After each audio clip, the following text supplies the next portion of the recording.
Rock's Xebec is him, killing a Marine Admiral, destroying a Gates of Justice, abusing a big small child, and many more award-winning feats are now proudly on display, highlighting the sheer mediocrity of every character in the One Piece world who is not Rock's Xebec.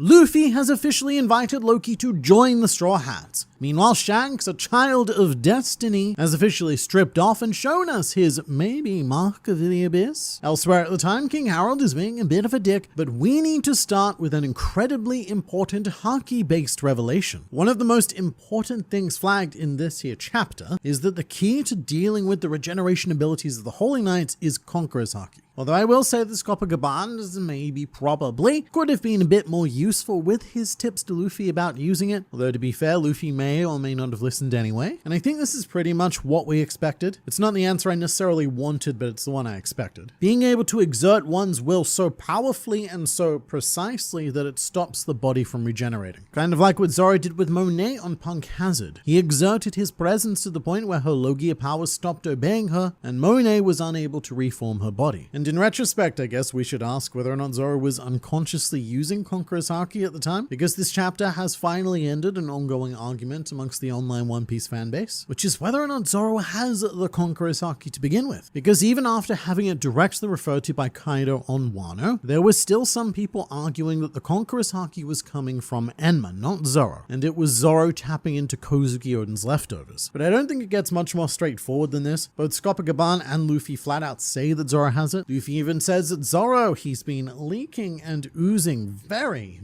messy Haki. And I love that Luffy knew. It also makes sense that he knows, because Rayleigh taught him all about Haki and how to identify it, meaning that Mihawk did not teach Zoro about Conqueror's Haki, which does raise the question of, is the world's greatest swordsman not a Conqueror's Haki user, or did he just not teach Zoro for the fun of it? And there's also a fantastic Sanji gag where he assumes that Gaban is talking about him, and then takes yet another hilarious hit to his pride sack, because if being pushed out of the monster trio by Jinbei wasn't enough, he is now being ignored by Gaban, whose sole focus is on Zoro's potential. Although Zoro doesn't exactly get off easy here. Gaban judges the crap out of Zoro for not even knowing that he has it, and Gaban, he takes this very seriously. His words to Zoro are not played as a joke, and it really is quite a cutting thing for our swordsman to hear, because these are the words of the former self-alleged number 2 of the Roger Pirates. He's the man who has actually done what Zoro intends on doing, which is to become one of Luffy's wings to eventually make him the Pirate King. And I think that this is Zoro realizing that he's been a bit lacking. This is a hit to his confidence, because his ignorance of his own abilities could have ended up costing Luffy his dream. And I say ignorance because sure, even if Mihawk was keeping sneaky secrets from him during sharp metal training, again, Kaido flat out told Zoro that he was using Conqueror's Haki, and Zoro just replied with, "Huh? What are you talking about, Kaido?" Huff, huff. So this is a much bigger moment than it seems, because Zoro is the failsafe for Luffy. He's the guy who keeps Luffy in check. Like when Luffy was messing around on Punk Hazard and Zoro had to remind him that, mate, this is the new world and you need to take it seriously. And now it turns out that Zoro hasn't even been paying attention to his own abilities. So imagine, right, if we never went to Elbaf, Zoro goes into the final war without having mastered his full potential, and maybe he gets beaten by someone who has worked hard to master theirs. This is a big wake-up call, which is why he's all like, "Oh, sorry, Mr. Gaban, sir. I'll train my Hakis, I promise." It's such a meek reply for Zoro. You don't see this very often. But look, so many insane things happen in this chapter, although I think the most insane is Luffy officially asking Loki to join the crew. So this is a bit of a joke that we have going on in the One Piece fanbase. A joke that every time we meet a new character who's somewhat important, every YouTube thumbnail is speculating about whether or not they will be next to join the crew. However, in 10 years of doing this is one of the first times that I've made one of these thumbnails that's been quite serious. And I admire everything about this scene. There's just something, so perfectly Luffy about suggesting an idea that everyone else around him disagrees with. In particular, you've got Loki, the prisoner, and Haruden, the prison guard, both agreeing to disagree with Luffy's idea, which is a nice little shot of the power of Luffy. Without really meaning to, he's capable of uniting people with differences for a common cause, and I love his logic. The idea that if Loki becomes a Straw Hat, then he essentially gets treated to diplomatic immunity and has to be released because he comes under the banner of the Straw Hats. But also the core of what's happening here with Luffy is showing Harudin how much trust he has in Loki. And look, our Monkey D. Manboy has been smitten with Loki from the very beginning here, so he is willing to take on that responsibility. But Luffy also has that adorable line of, well, Elbaf doesn't seem to want him, so I'll take him, as if Luffy's just stumbled upon a puppy at the pound. But Zoro and Sanji's reactions are fantastic because look, they have no issue with Loki himself. They have 100% belief in their captain as a judge of character, which is fantastic to see. But they're concerned that Loki won't fit on the ship, and Sanji, well, look, he's shitting himself thinking about how he'll have to feed Loki because we'd essentially be adding another Luffy to the crew in terms of food consumption. In fact, Sanji says that Loki would eat more than Luffy. And mate, just wait until Nami hears about this offer. I could imagine that she would have the concern about how they were going to be able to afford to pay to feed Dose Luffy. And Loki being able to fit on the Thousand Sunny, yes, that is one legitimate concern, one of many that are going to be raised and discussed relentlessly from now until the end of Elbaf, where we get our answer. Now that Luffy has said it, even though Loki's rejected it, we as readers have to take this idea very seriously. Even if Loki's eventual freedom may actually come from Gaban's request, because that doesn't really change the discussion here. Luffy has got his eye fixed on Loki, and he is now a pretty serious crew candidate. And the last Straw Hat candidate that had to be looked at seriously was Yamato. However, in retrospect, Yamato did have the exact opposite situation happening. Yamato wanted to join the Straw Hats, but Luffy never said, hey you, join my crew. He did kind of relent and say that Yamato as well as Kinemon and Momonosuke were welcome on board at any time, but Luffy, he's examined Loki and he's decided that this man is fit to serve on the Pirate King's crew. And in fact, Luffy is practically salivating over wanting to see how Loki fights. And Loki being initially against this offer, look, it is absolutely meaningless because Luffy is not yet the Pirate King, but he is the current king of refusing people's refusals. There's a good chunk of the Straw Hats who originally rejected Luffy, including Zoro, Nami, Sanji, Chopper, and Frankie, and sort of including Jinbei, who put Luffy's offer on hold twice.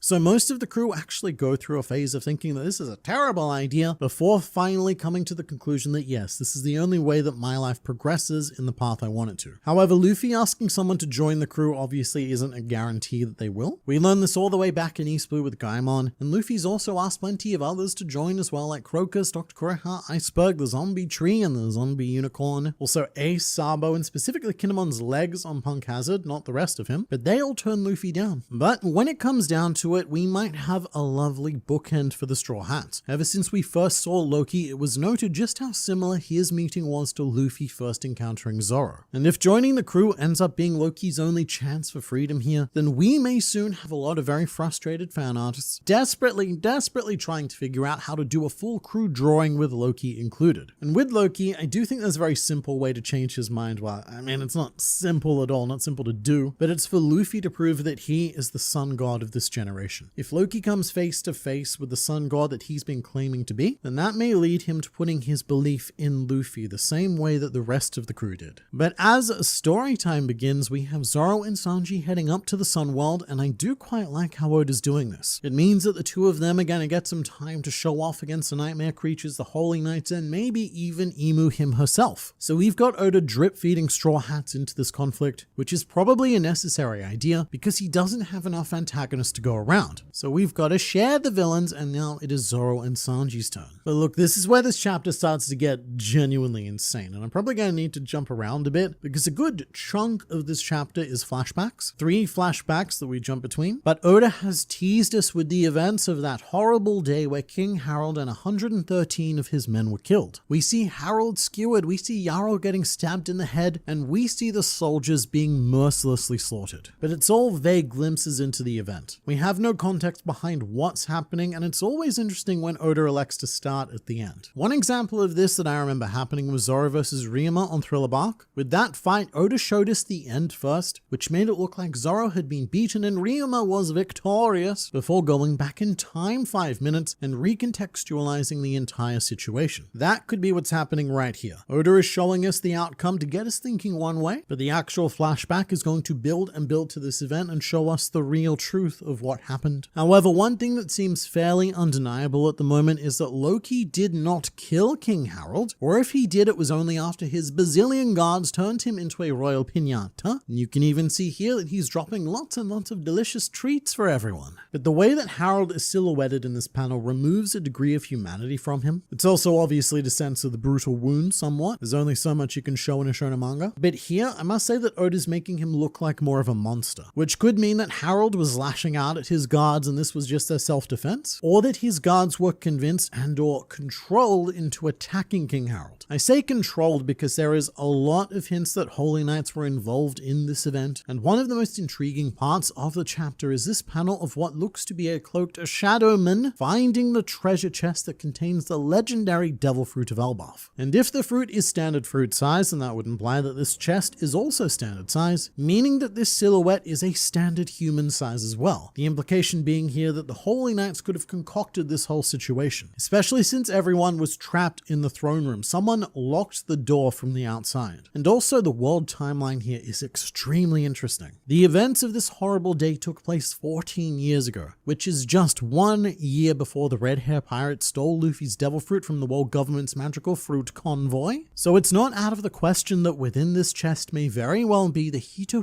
no Mi model Nika, which was taken and eventually ended up with Shanks a year later. And that might also explain why Loki set out to sea on his own years after this event. He may have been looking for this fruit in order to become the sun god. But speaking of Mr. Shanks, he has a very surprise appearance in this chapter, and what is extremely notable are 2 marks. The first of which is on his left arm, which we can see while he's taking a manly bro bath with Gaban. And just in case you missed it, because it is rather small, this is the mark right here, and it is almost certainly the mark of the Abyss. It's not confirmed, but it is pretty heavily implied. And Shanks even goes on to mention meeting King Harold at Marijois, which that's a whole thing in and of itself. Harold, he has no reason to really be on Marijois. Elbaf isn't a world government nation, so I'm very much looking forward to finding out why he made an appearance there, and also how they even got him up there. But it does look like Shanks spent a lot of time as a Holy Knight with Garling and Shamrock. And what this means is that Oda is officially filling one of the bigger plot holes of One Piece, which is how a man of Shanks' caliber possibly could have lost his arm to the Lord of the Coast. The answer here being that he didn't lose it, he gave his arm. As soon as it became clear that Luffy was the fated man boy to bring about the dawn and everything, Shanks quite literally severed his connection to his family and ensured that they wouldn't be able to summon him against his will or use him for anything involving the Abyss power. So that right there is our big news. But something that I also don't want to blow past at all is that Shanks also has his facial scar all the way back 14 years ago. So within the 10 years of Roger's execution, and at this point on Elbaf, Shanks has already encountered Blackbeard and begun to understand his true threat to the world, as Blackbeard is, of course, the man who gave Shanks this scar. I also love that Buggy is mentioned in this chapter. Apparently after Roger's execution, Shanks just wanted to have a chill, fun pirate Yara life with Buggy. Shanks seems to have had no real plans or ambition to become what he is today, which is the reason why Buggy refused to join his crew in the first place, as Buggy had given up on his own ambition to invest all of his stonks in Shanks Corp. But I do think it's quite a lovely thought. The idea that in some One Piece multiverse, we've got Shanks and Buggy spending their lives being low-level pirates, just drinking and partying, and staying the best of friends well into middle age. And just on age, we see Ripley in this chapter, although there is no difference between the Ripley that we saw in this chapter 14 years ago and the Ripley that we saw in the last chapter, which is now. She hasn't aged at all, and it really gives some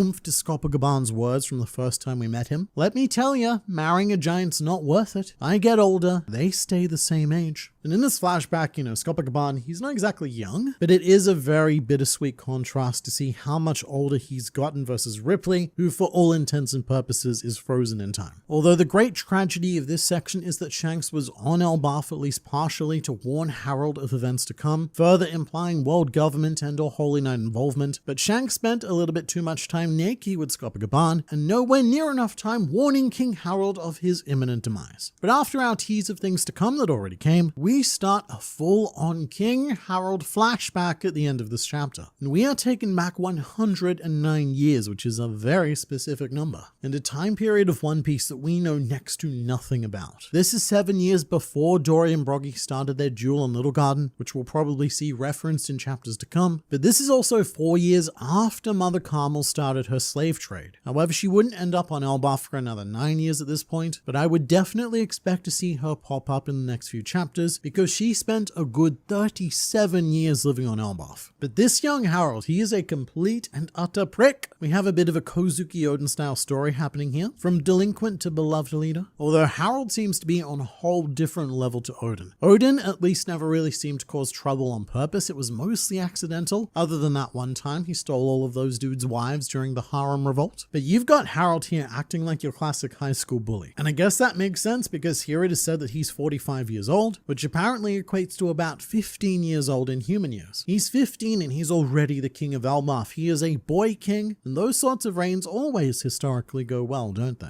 But now that we are finally getting into the serious stuff, the shape of Elbaf is becoming more apparent. After this flashback, I'd say that we're either halfway through or maybe even 60% of the way through the arc, as when the flashback's done, we'll just have the climactic action left to deal with. So if we stay on schedule and Oda doesn't have any surprise month-long breaks, then we could be pretty close to finished by the end of this year, or at the very least early next year. It's hard to see things extending too much further than that, but also what do I know? I'm just a man on the internet, and Eiichiro Oda is always capable of throwing in new and unexpected layers. But for now, I am really looking forward to Harold's flashback and exploring what the One Piece world was like 100 years ago.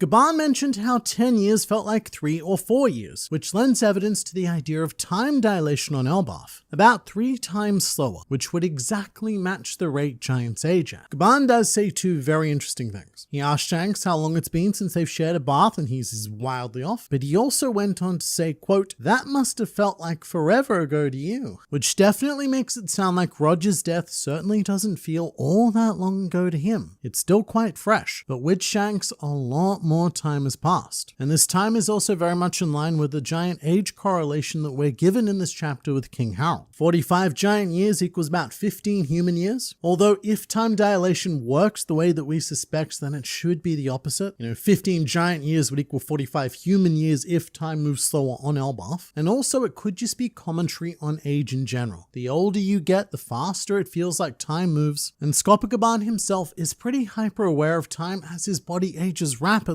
while his wife and son remain pretty much exactly the same. And speaking of, I guess we know how old Colin is now. He's 20, but according to the Harold maths, he'd be about 6.5 years old in human years. So Colin and the rest of the kids are much, much younger than I thought they were. But look, this commentary on time passing, it could be a nothing, but it could also very much be a something, because time and the experience of time in general is becoming a recurring theme in this arc. And just another thing to mention about Gaban, which I didn't notice the first time I read the chapter. I was so focused on Shanks' marks and scars that I didn't even realize that Gaban doesn't have his rather fancy flame scar on his head 14 years ago. And so this flashback may very well tell us which insanely powerful person was responsible for inflicting that wound. Shanks doesn't have the mark of the abyss because if you look back in chapter 18 in Buggy's flashback, if you look at Shanks' arm, he never has the tattoo yet. So it's actually chapter 19 in case anyone wants to check for themselves, which is, well, it's a bit of a notorious chapter as it does give us our first appearance of Gaban, but it also contains one of the more notorious plot holes of One Piece, because in this chapter, the Roger pirates seem to have no idea whether devil fruits are actually real or not, which is a bit wild because this comes after a very long career of sailing through the Grand Line and encountering powerful devil fruit users. In fact, this event comes at least 10 years after the God Valley incident.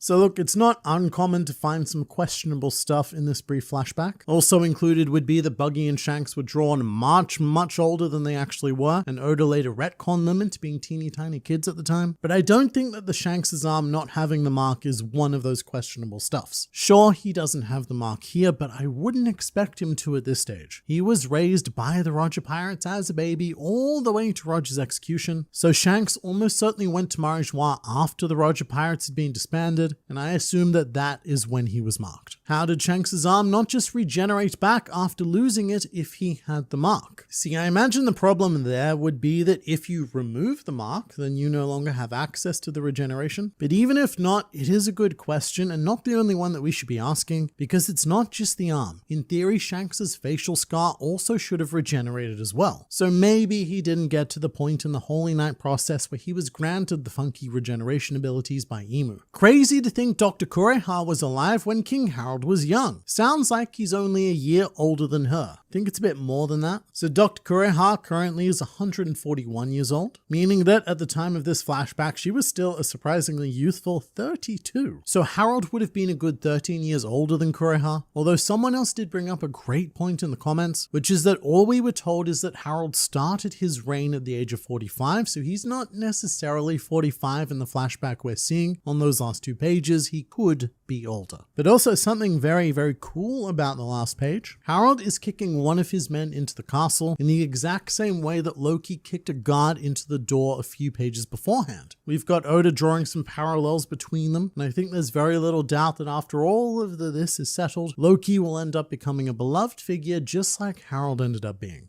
Going back to Kureha though, I don't know if this is asking too much here, but as one of the only modern day humans we've met who was alive during this period, perhaps even the only one, I would love to see her pop up in this flashback in some capacity. And there's also been some talk about what kingdom this young Harold is attacking, with quite a few people drawing comparisons to the Sorbet kingdom. The architecture is somewhat similar, and the crown being worn by the Worrying King does look like King Bakori's crown, and in fact our Worried King even looks like a non-inbred version of Bakori. A bit disappointed that this episode didn't start with man on the internet proclaiming, "Zoro has a cock." You and me both lost opportunity there. I wasn't convinced before, but now I'm convinced that Sanji is gonna get Conqueror's Haki. Alright, so many a joke was had about Sanji in this chapter. However, there is a conversation that we didn't hear, as Sanji asks Gaban a second time if he can use Conqueror's Haki, and the dialogue is then overtaken by Loki yelling at Haruden. However, evidently Gaban does answer Sanji, and it results in this reaction. And here Sanji has heard something that has left him shook. Although in classic Oda style it gives away absolutely nothing. This could be Sanji's reaction to hearing that he doesn't have Conqueror's Haki, or it could be the reaction to him hearing that yes, he can. Or maybe even a third thing that Gaban has noticed which Sanji hasn't. Here's my thinking though.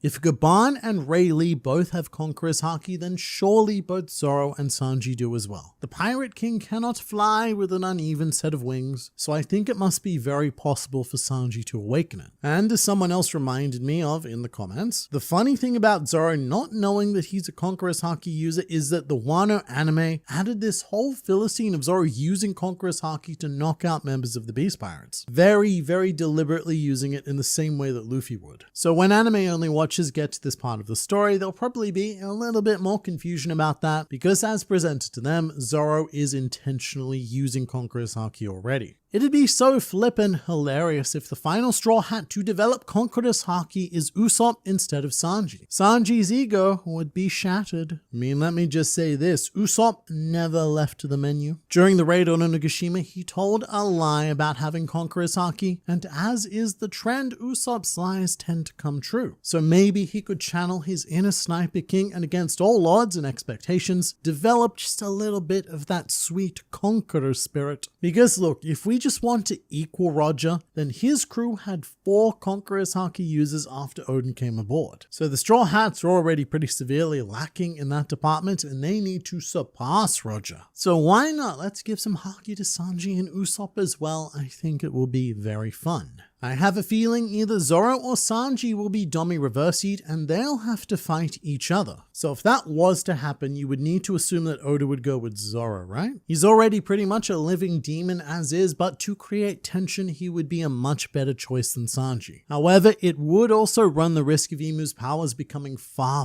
too ridiculous, because if Imu was capable of capturing characters like Zoro, then we would be rapidly running out of reasons why this isn't the play every time there's a problem to be solved anywhere. Mr. Internet Man, in chapter 1145, Loki says he didn't get far enough to meet the Gods Knights, yet in this chapter he says he's fought them. Is our dearest Loki lying now, or did Oda just mess up? So my reading of that moment was that Loki was talking about Shamrock and Gunko, although I don't know, because that wasn't really much of a fight. I guess at the very least Loki was able to sit there and be hit by their abilities, which could have allowed him to make the assessment that if unchained he can win. Although things are going to be very, very different when Loki sees Gunko again. Last time Loki just got tickled by some arrows, but next time Loki will accidentally be finding himself up against a very maybe real god of this world. If Loki joins the Straw Hats, then Sanwan Wolf would almost certainly be his opponent when they take on the Blackbeard Pirates. So that would be the obvious matchup, and probably the only opponent in this world who could make Loki look like an underdog. Loki is about the size of Oars, which is 60 meters tall, or about 196 feet for our American foot fetishists. However, Sanwan Wolf he would tower over Loki, as he has a maximum height of triple that, with 180 meters or about 590 feet. So watching Loki versus Sanwan Wolf would be like watching Hariden versus Loki, which would be like watching Luffy versus Hariden. Loki would become almost insignificantly tiny. Are we gonna ignore how King Harold apparently sold out the people who killed rocks? Alright, I've seen a bit of confusion about this, and the problem here is that it's just misreading the line. What Loki says is that Harold sold out to the people who killed rocks, also known as the world government, which is also quite interesting, and I guess this impression is because Garp was given all the credit for the God Valley incident before everything about it got erased, so Loki likely had nothing to go on other than that, and believes that the world government defeated rocks without any of the context of Roger. And with that in mind, I would love to know what happens once Loki finds out that Luffy is Garp's grandson. Rox was Loki's greatest role model, and a really good way to create some tension between Luffy and Loki would be to bring up Garp, much to Luffy's confusion because he has no idea about any of this. Could give us our path forward to Loki briefly becoming an antagonist during Elbaf. Did anyone else notice that Loki had a different hammer when walking up to the castle in the flashback? Yes, he did. At the time, 14 years ago, Loki was apparently not using Ragnir, so this flashback will likely give us the story behind that as well. Perhaps just like the legendary Devil Fruit, Ragnir was some sort of forbidden weapon, although what we do know is that Harold doesn't appear to have used it, because our young Harold has the same sword that we saw him holding in his portrait. So there are a lot of questions that I'm very much looking forward to having answered. I actually think Loki will be joining the new Giant Warrior Pirates as co-captain, because the Giant Pirates usually have co-captains, and also Loki does not seem like the type to work under anyone. So before this chapter, that was my exact thought process as well. You have Yorl and Jarl, you have Dory and Broggy, and even Oimo and Kashi. These legendary giants just seem to come in pairs, and I still think that a great way for Elbaf to end would be for Hariden and Loki to become co-captains of the new Giant Warrior Pirates and continue that legacy together. But I also can't ignore Luffy. Elbaf has been so full of lots of other cool stuff for each character to focus on. However, Luffy is currently in a bit of a state of narrative monogamy. From the very first moment that he felt Loki, Loki has been all that Luffy can think about. Luffy's got some pretty high expectations for Loki. And again, if Luffy officially invites someone to join the crew, then we do need to take that as a very serious possibility. Honestly, the invite pissed me off. We got baited so hard with Yamato, and now it's Loki. Oda better come through with either Yamato or Loki. So it's probably not going to be the former, and without relitigating the whole Yamato situation, back during the raid, Yamato as a Straw Hat was seen by many as practically guaranteed, which is why there's a lot more caution with Loki this time around, as there should be. But I actually think I'd feel a bit more baited with Loki, just because it's Luffy who was suggesting it. Whereas when Yamato was repeatedly claiming to be the next Straw Hat, Luffy was just sort of standing there tolerating it.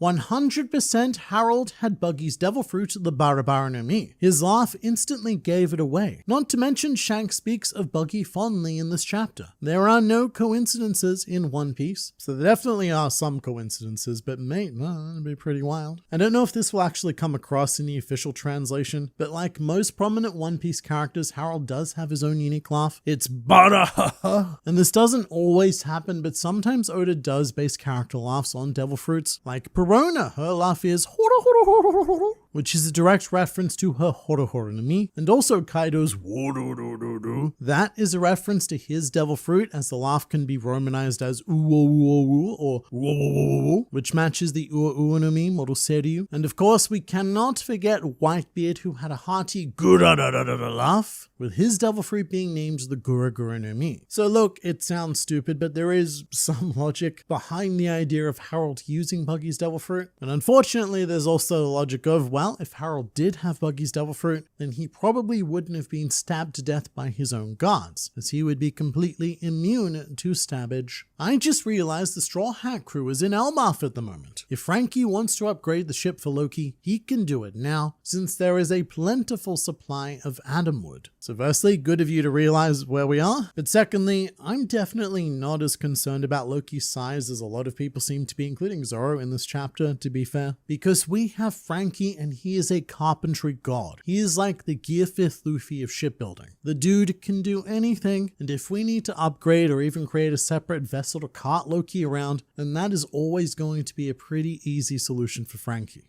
I've also seen it suggested that Loki will be able to come small with his devil fruit, since we still have no idea what it even is, so that would be rather convenient. But also, just on the devil fruit topic, do we know for certain that Loki has eaten a devil fruit? That's a very good question to ask, and the answer until we see him use his powers is no.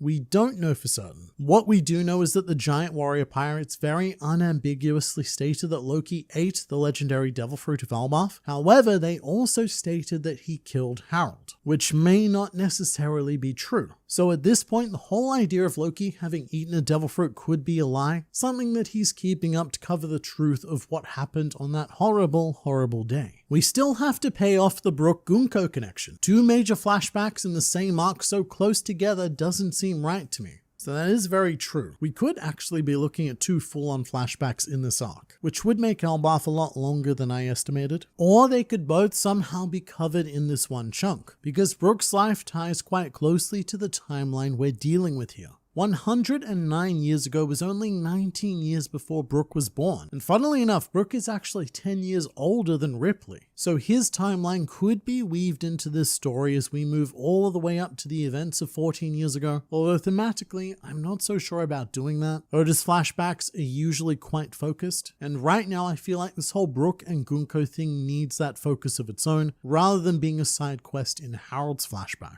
But you let me know what your thoughts are on all of the everything in the comments below.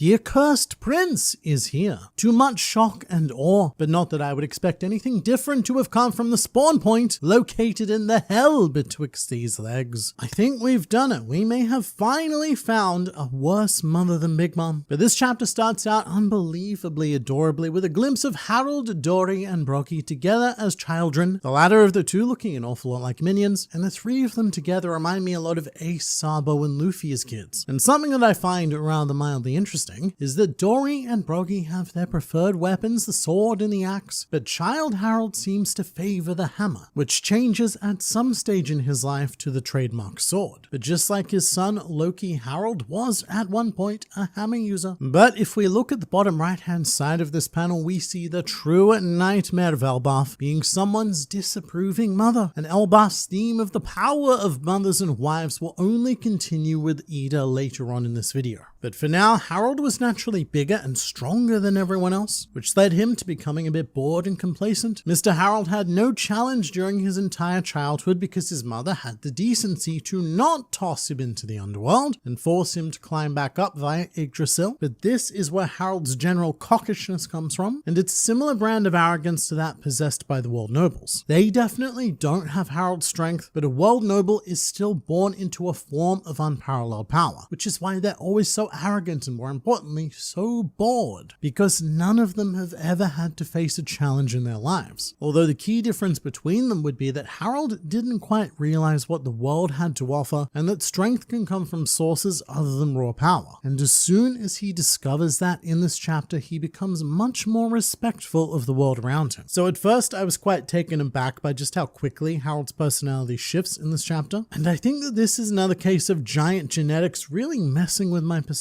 because there was was something about seeing a grown man instantly shifting his persona that felt odd, but Harold isn't a grown man. He is 45 human years old, but that is a mere 15 years in terms of giants. So Harold being slapped by Ida and his subsequent reaction is like a spoiled teenager being taught an extremely important lesson, and at that age it really does take just one sharp course correction to change the entirety of someone's life before adulthood settles in and views and personalities become a bit more set in stone. And with that, we should get into Ida, which is exactly what King Harold would say about 3 years later, leading to a Harudin. But Ida is a very unique character because we have met so very few giants that are not from Elbaf, and those giants tend to be excessively and almost apologetically kind, almost as if to make up for the perception created by Elbafians. In this chapter, Ida mentions that the views of King Harold is why every giant in the world gets labeled as a savage, because they can't help but associate all giants with the loudest and most violent of voices, being Elbaf. And in fact, when we first see Ida at her circus job, she is introduced as an Elbafian giant, and I have to say, it was quite cute to see Ida doing her impression of a scary Elbaf giant to match, even sticking on a pair of ornamental ancient giant horns for extra scary. But I like that it makes more economic sense to sell Ida as the scariest possible form of giant, and so she's very actively using the impression of Elbaf to do some good here. But what I really appreciate is that neither Harold nor Ida's initial thoughts are 100% correct. Harold has his juvenile preconceptions about humanity get absolutely shattered, and Ida has her perception about Elbaf get,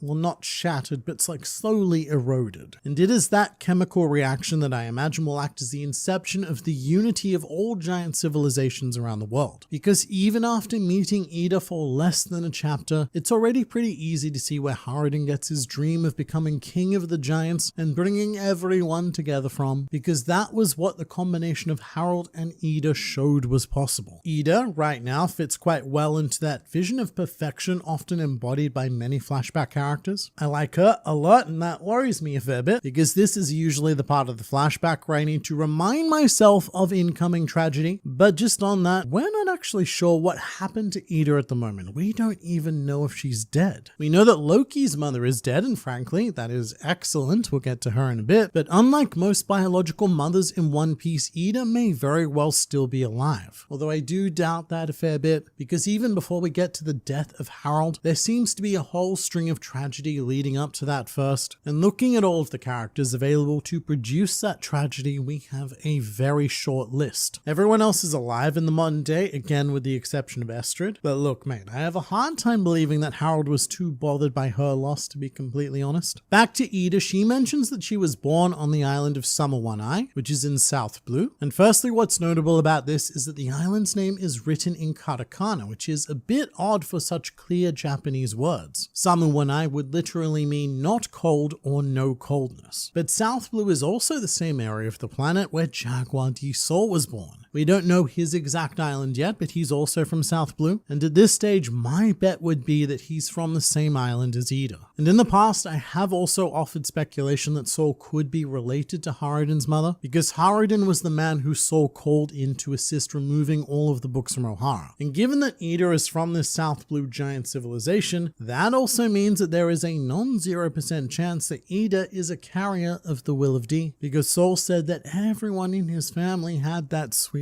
D. And then the discussion turns to the rather fascinating topic of the blood-soaked serpent, which is a concept that has come up in One Piece before a long time ago, which was right at the end of Little Garden. Dory stated that the only thing capable of withstanding their attacks was a, quote, snake soaked in blood. And in chapter 1153, we confirm that this is how Elbafians refer to the Red Line, which is now very evocative of the Ouroboros, the snake eating its own tail and forming a ring. And the current thinking in regards to this is that the Red Line could be the very literal snake that we see in the Elbaf mural, and that perhaps say the first world ended with the creation of the Red Line via this big ol' snake. The Ouroboros symbol itself is meant to represent the cycle of destruction and rebirth, you know, our very classic sun godly themes, which ends up being extremely relevant elsewhere in this chapter actually. Ida tells Harold that the destruction of anything in this world is a waste. And this dialogue is juxtaposed directly against a panel of Harold and one of his men performing the Nika dance, which is absolutely not a coincidence given Nika's association with the concept of destruction. And it's from this moment on that Harold, whether he's purposely trying to be Nika or not, adopts the other reading of Nika. And he makes it his mission to open up the world, to bring down borders and deliver the freedoms. So interestingly enough, what Harold wants without realizing it is to connect the old world the way it was before the Great Flood. He wants to learn, share, and align with neighboring nations to bring them together in a way that they once literally were, sharing the same continent. But Harold's Nika dance also does take my mind back to Jarl's dialogue in chapter 1136, where he said, even Loki and the late Harold, in a sense, are the result of attempting to be Nika, perhaps. And you know, watching Ida and Harold reminds me a lot of the Odin montage with Toki. Odin meets Toki, they bond over something of a communal heritage. We see a series of adventures and then BAM! Baby. Or at least it feels like BAM, reading it this way. In reality, this period of time did take 24 years for Ida and Harold, so about 8 human years, meaning that Harold was a lot more restrained than Odin was, who wasted absolutely no time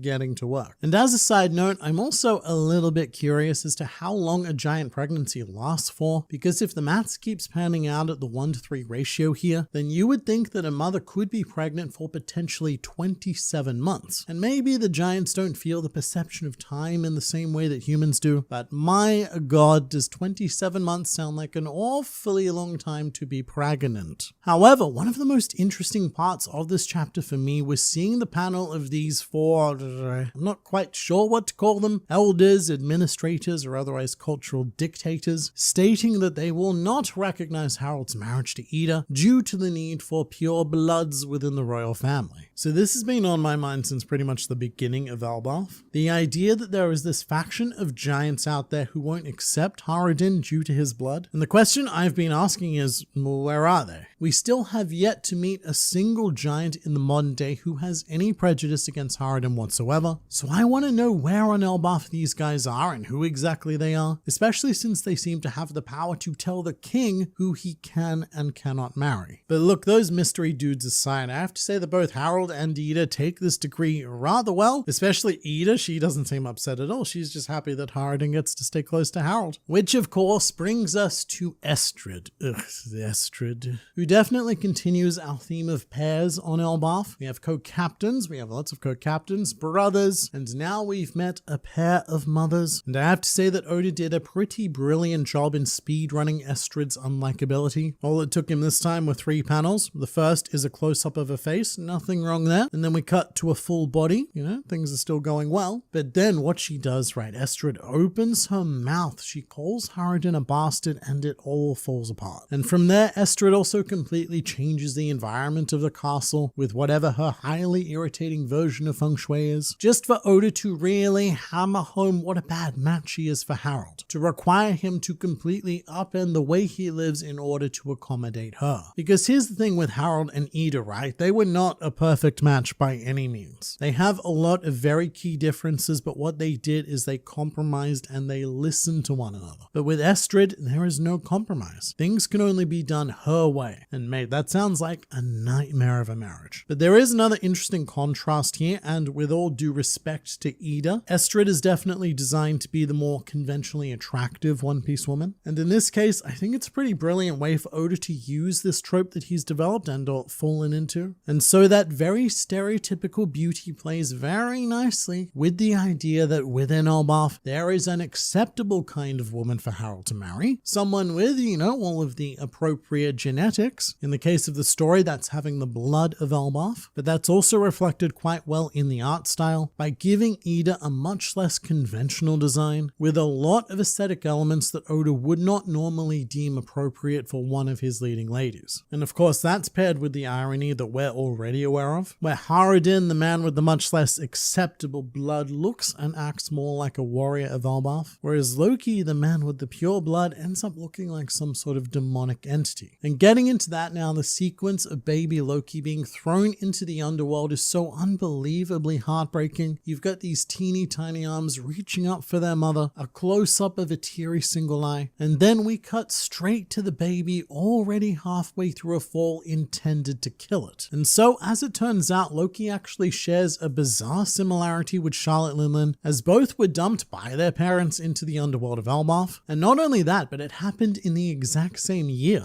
as 10 months after Charlotte Linlin was abandoned was the announcement of the birth of Prince Loki. So we know that as of the last few pages of this chapter, Big Mom is on Elbaf, as is Mother Carmel and the orphans. Although Loki's birth still has yet to be announced, right now we're trying to cover up his very unsuccessful murder, so almost nobody knows that he exists. But I bring up the Big Mom connection because I'm fairly certain that we're going to see Loki's proposal to Lola, even if only briefly in this flashback. And after having seen Loki being born with two eyes of Sauron, it could be possible that Lola accidentally saw Loki's eyes and wasn't bothered by them, which is why he decided to pursue her. Kind of like how Sanji wasn't bothered by Pudding's third eye and even thought it was beautiful. And look, as terrible as I feel for baby Loki, Oda has also gone out of his way to create some almost horror-esque imagery with him. The panel of Loki climbing up Yggdrasil like Luffy climbed the Drum Rockies goes so unbelievably hard, but look, if this happened in real life, it would feel like being stalked by a demon. Especially when we get to this panel of the underworld, and we see that baby Loki has decapitated a whole-ass giant bear prior to his ascent to the Sun World. It's pretty scary stuff. And as part of this, we also address the prophecy that we'd heard previously, the one that stated that one of King Harold's sons was destined to kill him. And if I'm not mistaken, it turns out that that prophecy was completely made up by Estrid in an attempt to,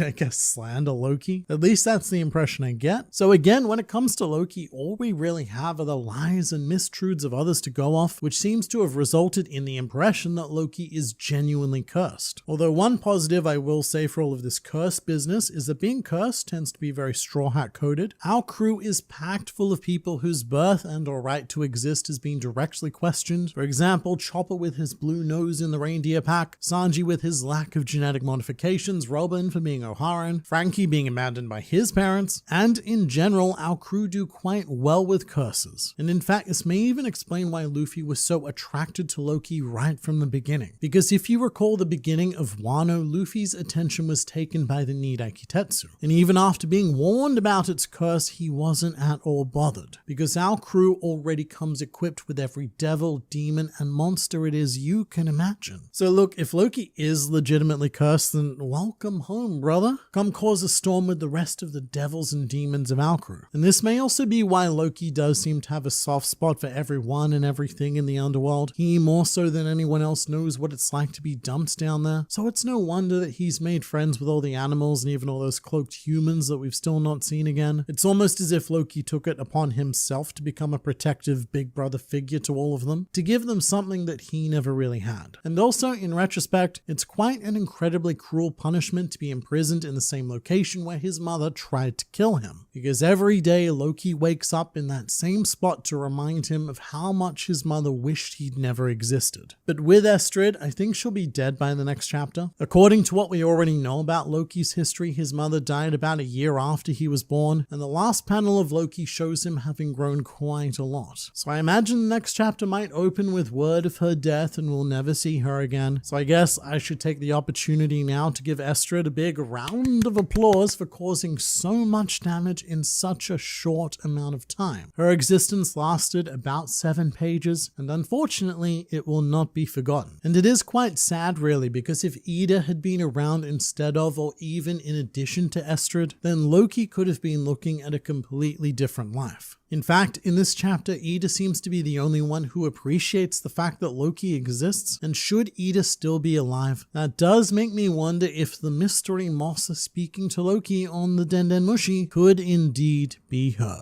But you let me know what your thoughts are on everything in the comments below.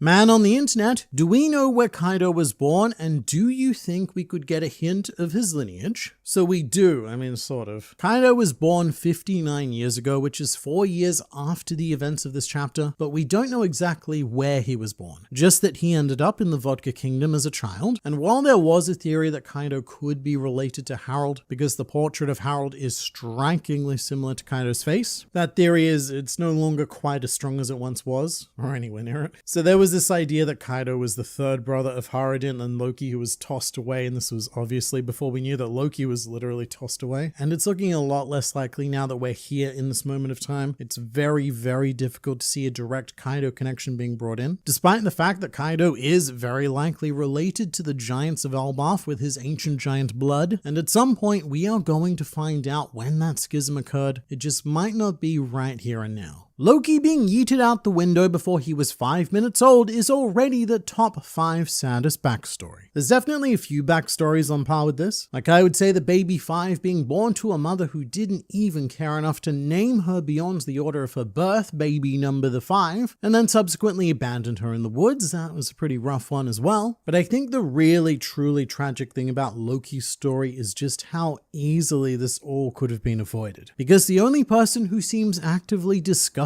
by Loki is Estrid. There's a couple of servants and soldiers and stuff who see baby Loki, and they are nowhere near as bothered by him, or arguably even bothered at all. So as it's portrayed in the manga, this is a very Estrid exclusive issue. And if anyone else of note aside from Estrid was there at the time of his birth, then they would not have let this happen. If Harold was there is no way that he would have let Estrid throw Loki away. And to Harold's further credit, from the short little flashback we've seen of him earlier, he does seem like the only one who accepted Loki. And I'm actually really keen to see Ida's reaction to seeing Loki. She's very supportive of the concept of Loki in this chapter, but I'm not sure if that's before or after she's actually seen him. But I would expect Ida's response to be quite heartwarming, and perhaps even encroaching on that motherly void left by Estrid. But Loki is a man who was rejected by his mother, rejected by his brother, by his entire civilization, by his idol Roxy Xebec, and even rejected as a marriage partner by Charlotte Lola, a woman who rather infamously asks every man she meets to marry her, and yet Loki is the only person she has ever refused. And I do think this makes the beginning of Elbaf that much more powerful in retrospect, because after having faced this lifetime of nothing but rejection, all of a sudden here is a Luffy who accepts Loki without even a second thought. Luffy doesn't need or even want to know a single thing about Loki. He's going off vibes alone, and those vibes are telling Luffy that he's managed to find a real good guy out here in the heart of hell. And I'm not sure if Loki is going to quite realize that until Luffy sees his eyes for the first time. And instead of being afraid or disgusted, Luffy's going to be all like, "Kakoi," with stars in his eyes,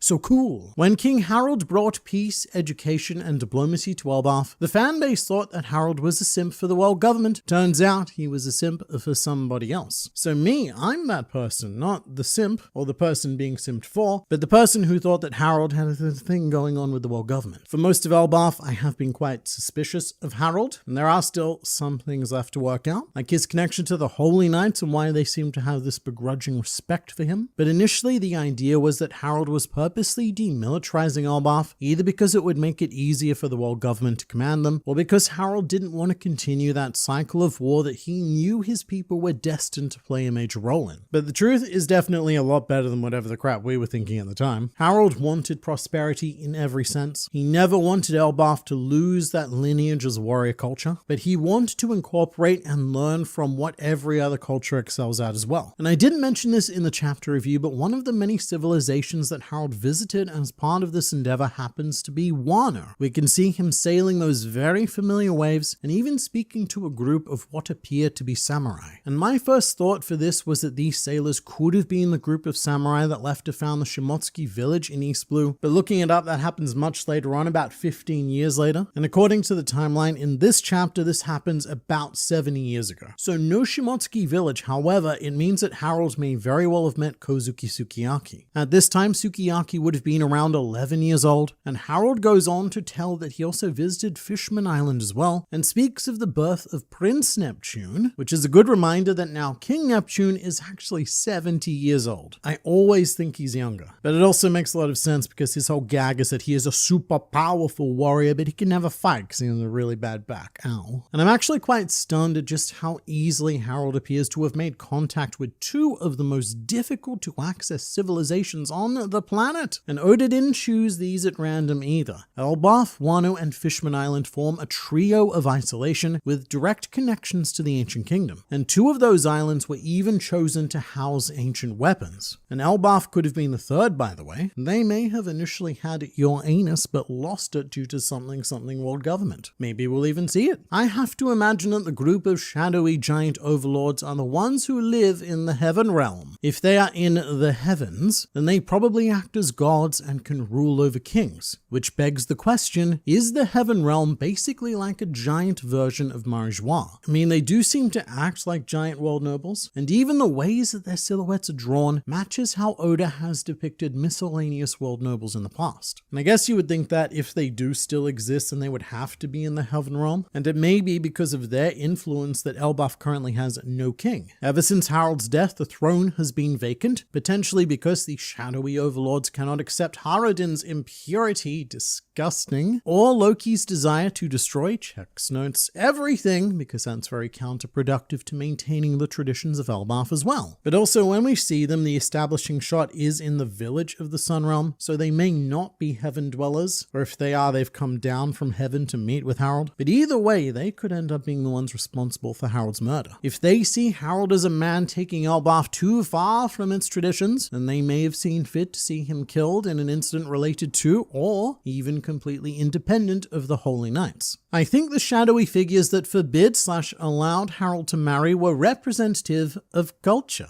They were faceless, yet they had more power than kings. So I definitely see where you're coming from, and I quite like this idea from a perspective of, artistic wankery. But I do think it's one of those ideas that might be a bit too abstract for One Piece, especially when these same abstract faceless voices then arrange Harold's marriage to Estrid. They directly introduce him to his bride. So I think the shadowy figures are more literal, even though I do like the cultural reading, and that could be wrong. But given that everyone who meets Ida seems to love her and the villagers even enthusiastically offer to let her live with them, I've got to believe that this is an actual third party of traditionalists enforcing the laws rather than a wider representation of the idea of culture itself. The problem I have with Haradin this chapter is that he legit never gave Loki a chance at being a brother to him. And to be fair to Haradin, we don't know if he ended up giving Loki a chance or not. We just see him being rather unwilling at first, and I kind of get it. Throughout Haradin's life so far, blood has been such a big deal. Everyone's always talking about his unique blood from his impure mother. So unique in a not very good way at all. And as a result of that, I imagine that Haradin has probably taken quite a bit of pride in who he is. So I can see him being unwilling to accept anyone who doesn't share his mother's DNA as well, because that is a very important factor to who he is. But from what we've seen in previous slivers of flashback, it looks like it was actually Loki being a complete dickbag to Haradin, always physically beating up his older brother and insulting Haradin's mother. And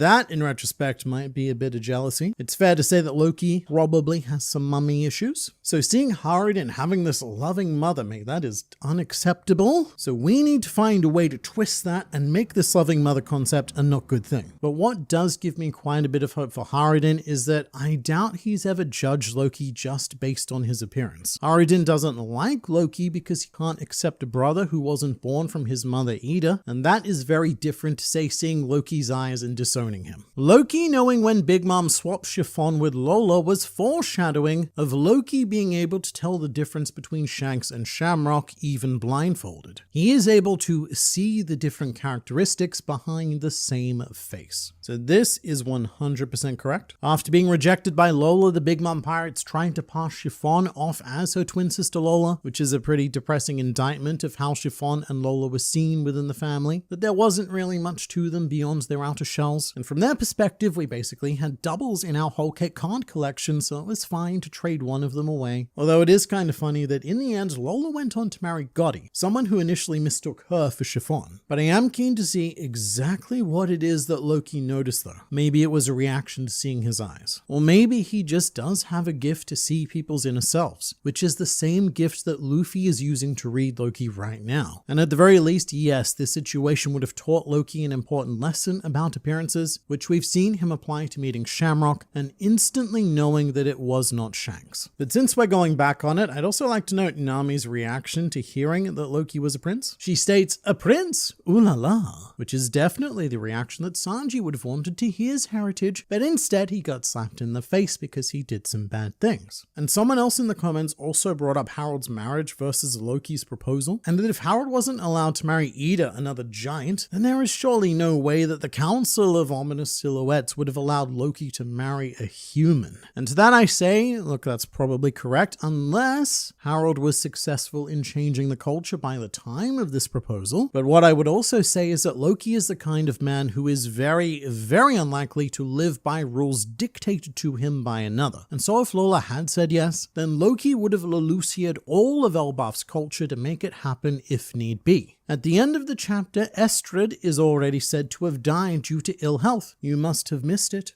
So at the end of the chapter, it actually says that she collapsed due to ill health. Not that she died right then and there. She is still alive. And in fact, we know for a fact that she didn't die because the very next panel is her speaking all of her nonsense prophecy words. So you must have missed it. But let's talk about this whole Estrid illness thing while we're here though. Something about it strikes me as a little bit similar to when Orochi couldn't stop shivering after the Hour of Legends and after hearing Toki's prophecy. And both of these cases are very self-inflicted illnesses. And in Estrid's case, very, very convenient, I must say. I don't like Estrid. I might even go so far as to say that I'm glad she'll be dead by the next chapter. But I'm also not going to overlook what Oda did here. Sneaky story, man. The character of Estrid was inserted. She served a mechanical purpose. And now she's being disposed of in a somewhat unbelievable, like literally unbelievable. She's making up an illness for herself to suffer. And so she's being disposed of in a very convenient and quick way so that she has no further impact on anything.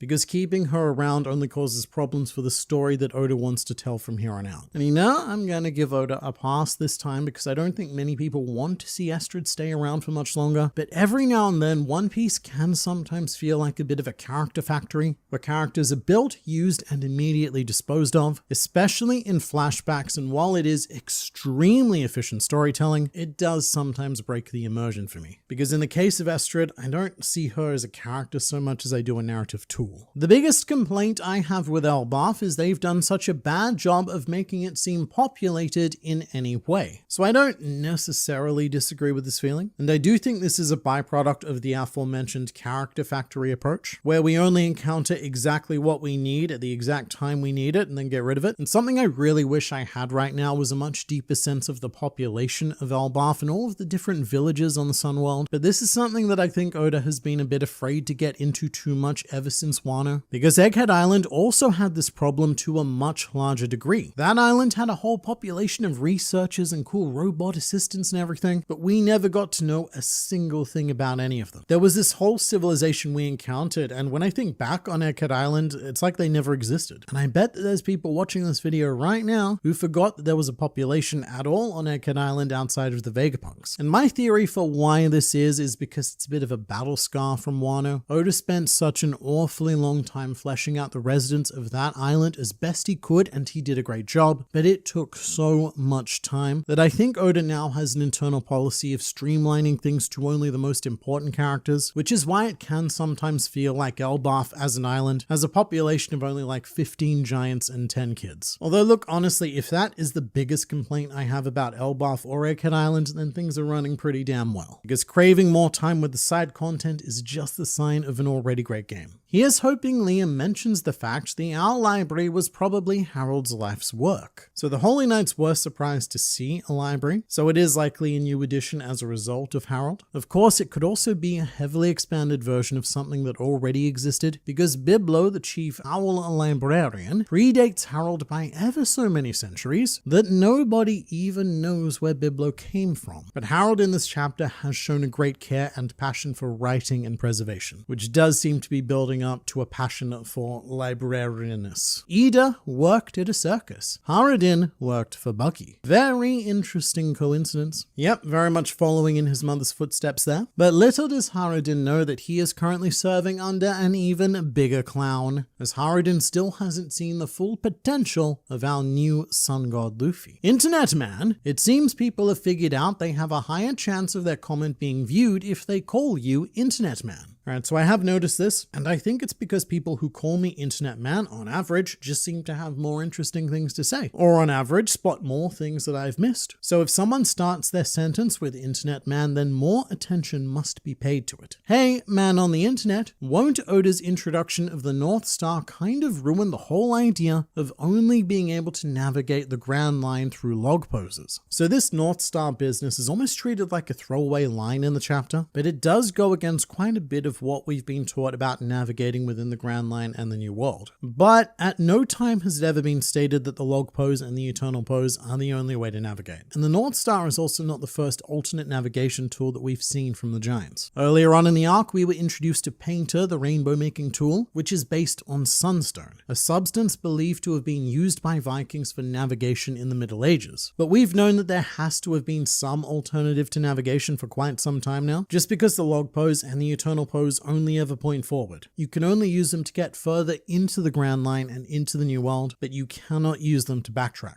Which isn't a problem for the Straw Hats because we're only ever going forward, but it is a huge issue for the rest of global sea travel, and short of a vessel having an eternal pose for each of the estimated 20 million islands in the One Piece world, we do need another alternative for actually getting to a place. So I suppose one way to look at it would be that log poses and eternal poses are for safety. They give you the guaranteed path to the next island, and so reduce the risk that you'll be caught straying too far into some other weather phenomena. But also within the Grand Line and the New World, the weather changes so rapidly that it's probably not always or even commonly possible to see the stars even if you do know what you're looking for. And it should be said that North Star is what the kanji literally says, but Harold calls it the pole star, which actually exists in our real life. Their stars approximately aligned with the axis of rotation of an astronomical body, which is why it appears that they never move whilst everything else is spinning around them. And it's a very interesting thing for people who are in far too deep with One Piece theories to hear, as a theory involving pole stars and a concept known as pole shift is one of the more prominent and compelling ideas behind what's going to restore this planet to its pre-flood state, and even an idea that leads us to an estimate of where the One Piece itself is located, given that our ever so familiar Log Town just so happens to be part of a series of islands known as the Pole Star Islands. So if you want to know more about that, and I think you do, then I would highly recommend checking out this video if you're interested.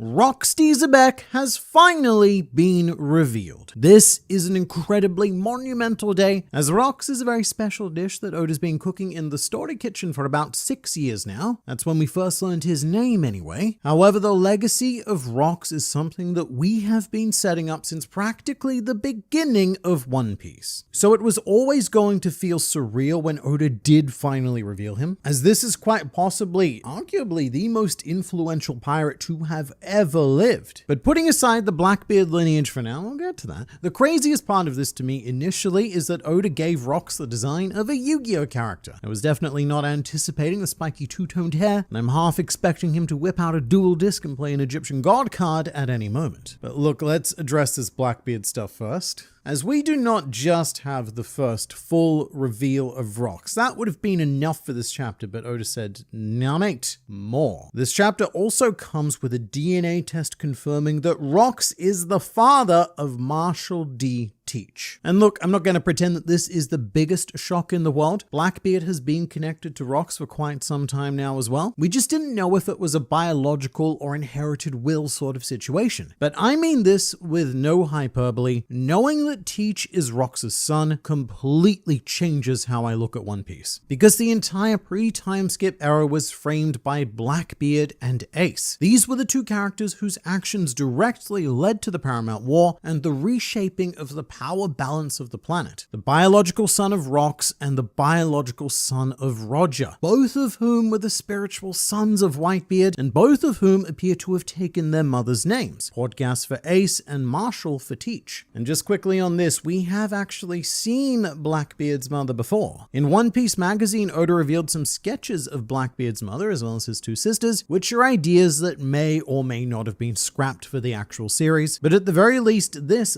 right here is the woman that Oda initially had in mind, who I am going to refer to as Marsha D. Teach. But everything that's happened in, One Piece in general, in the grand scheme of things, is just a continuation of this Rox-Roger rivalry, which in and of itself may be the continuation of some ancient rivalry from the days of the Void Century. But as far as we know, round 1 of this was won by Roger on God Valley, then round 2 was definitely won by Rox with his son killing Roger's son, and assumedly Luffy versus Blackbeard is going to be our round 3, the battle of the inherited wills and the climax of whatever cycle of fate is at play here. And that just floors me. I don't know how long the idea of Xebec specifically existed in Oda's mind, but from the very very beginning, he has been constructing this extremely solid story structure. And to go back to Mr. Blackbeard, as far as we know, the three people who are most accountable for his father's death are Goldie Roger, Monkey D. Garp, and possibly Figgle and Garling. They were the three Rocks opposing factions on God Valley, and the three people that Blackbeard has focused on most in this series just so happen to be Portgas D. Ace, Monkey D. Luffy, and Figgle and Shanks. Almost as if it's part of some revenge. I mean, look, Blackbeard went after Luffy after seeing his 100 million berry bounty. As far as we're led to believe, the number was much more important than the name, but I'm sure that the name Monkey D didn't get past him. And in the case of Ace, he actually got said revenge. And if Shanks is going to be killed by anyone in this series, mate, it is Blackbeard. That is just the direction that those two characters have been zooming in this entire time. And in the case of Whitebeard, we don't know how the God Valley incident played out, but Blackbeard may also have viewed him as partly responsible, which is why he could so easily betray someone who once called him a son if, say, Whitebeard betrayed Blackbeard's biological father. There is so much room for these threads to be tied off to perfection. This is such a clean reveal. And something I feel compelled to add is that Blackbeard's trademark laugh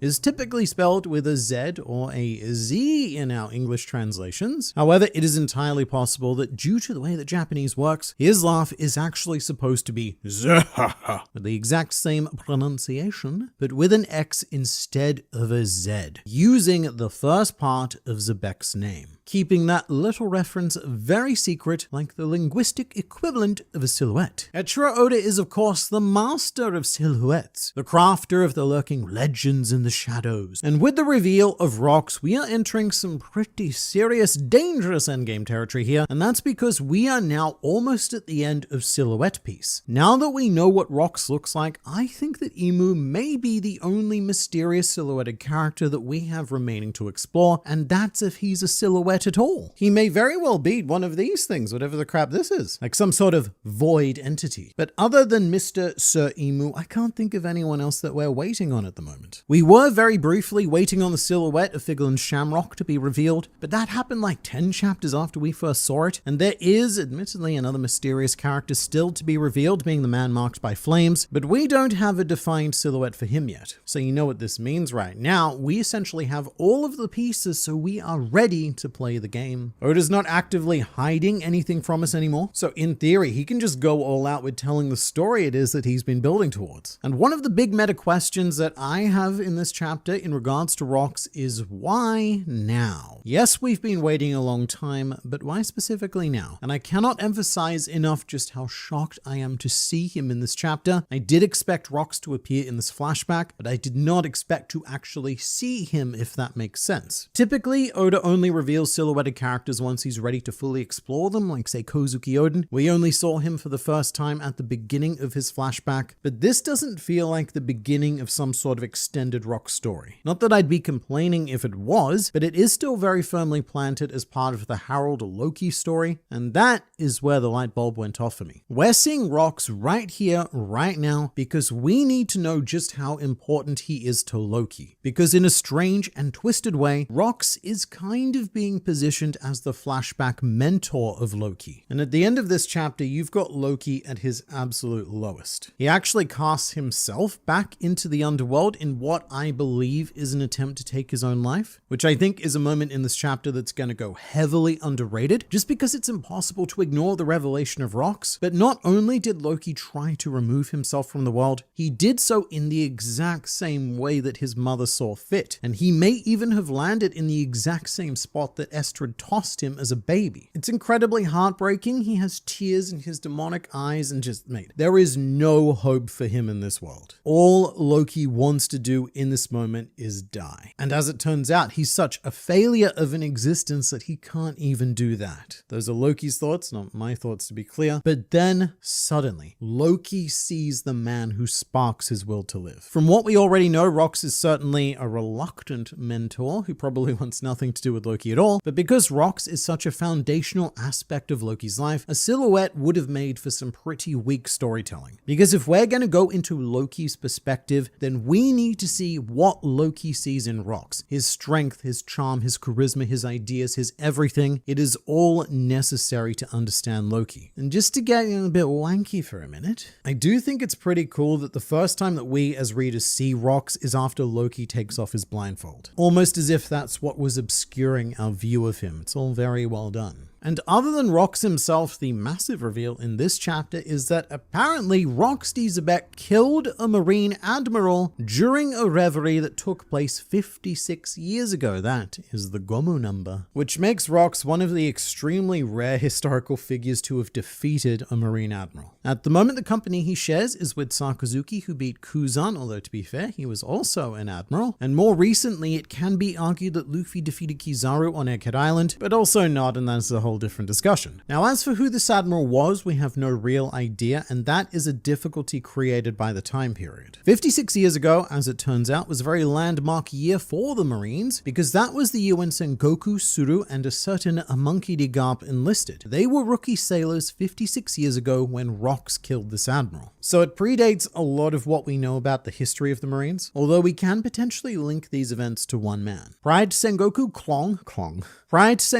Kong was the fleet admiral of the Marines, and so he was also an admiral at one point, and he could have been a colleague of the admiral that got killed, which would have sent colossal shockwaves through the entire organization. Remember that the three admirals are representative of the stability and power of the entire fleet. So if you lose one of them, it's like losing a third of your overall forces. And mate, this took place at a reverie. These events are absolute nightmares. Did they ever go well? I don't think so. But this location is such an extremely important detail, because the obvious question that we now need to ask is, why was a Rox at a reverie? Did he sneak in like the Revolutionary Army did at the most recent reverie? Was he perhaps affiliated with the World Government Kingdom like how the Tontada got into that reverie? Or is Rox actually royalty and he attended as a king? The reason why I bring up that last one is all because of Blackbeard's most immediate goal, which is something that I've been struggling to make sense of. Blackbeard wants to be recognized as a world government nation. He wants to be officially crowned as a king, which to me has always seemed like such a short-sighted goal for a man who assumedly also wants to become the pirate king and have his way with the entire planet. But then again, if that's his lineage, if Rox himself was a king, then Blackbeard could just be wanting to restore what's rightfully his. And this does also shed some light on the words of St. J. Garcia Satin, a man who was formerly alive and now very dead, and in chapter 1107, Katerina Devon claimed that Teach was special, to which Satin replied, as is his bloodline. And Katerina Devon was surprised that Satin was aware of this. So when this chapter came out, this initially led to the theory that Blackbeard may have been a buccaneer because he's a big boy. He's much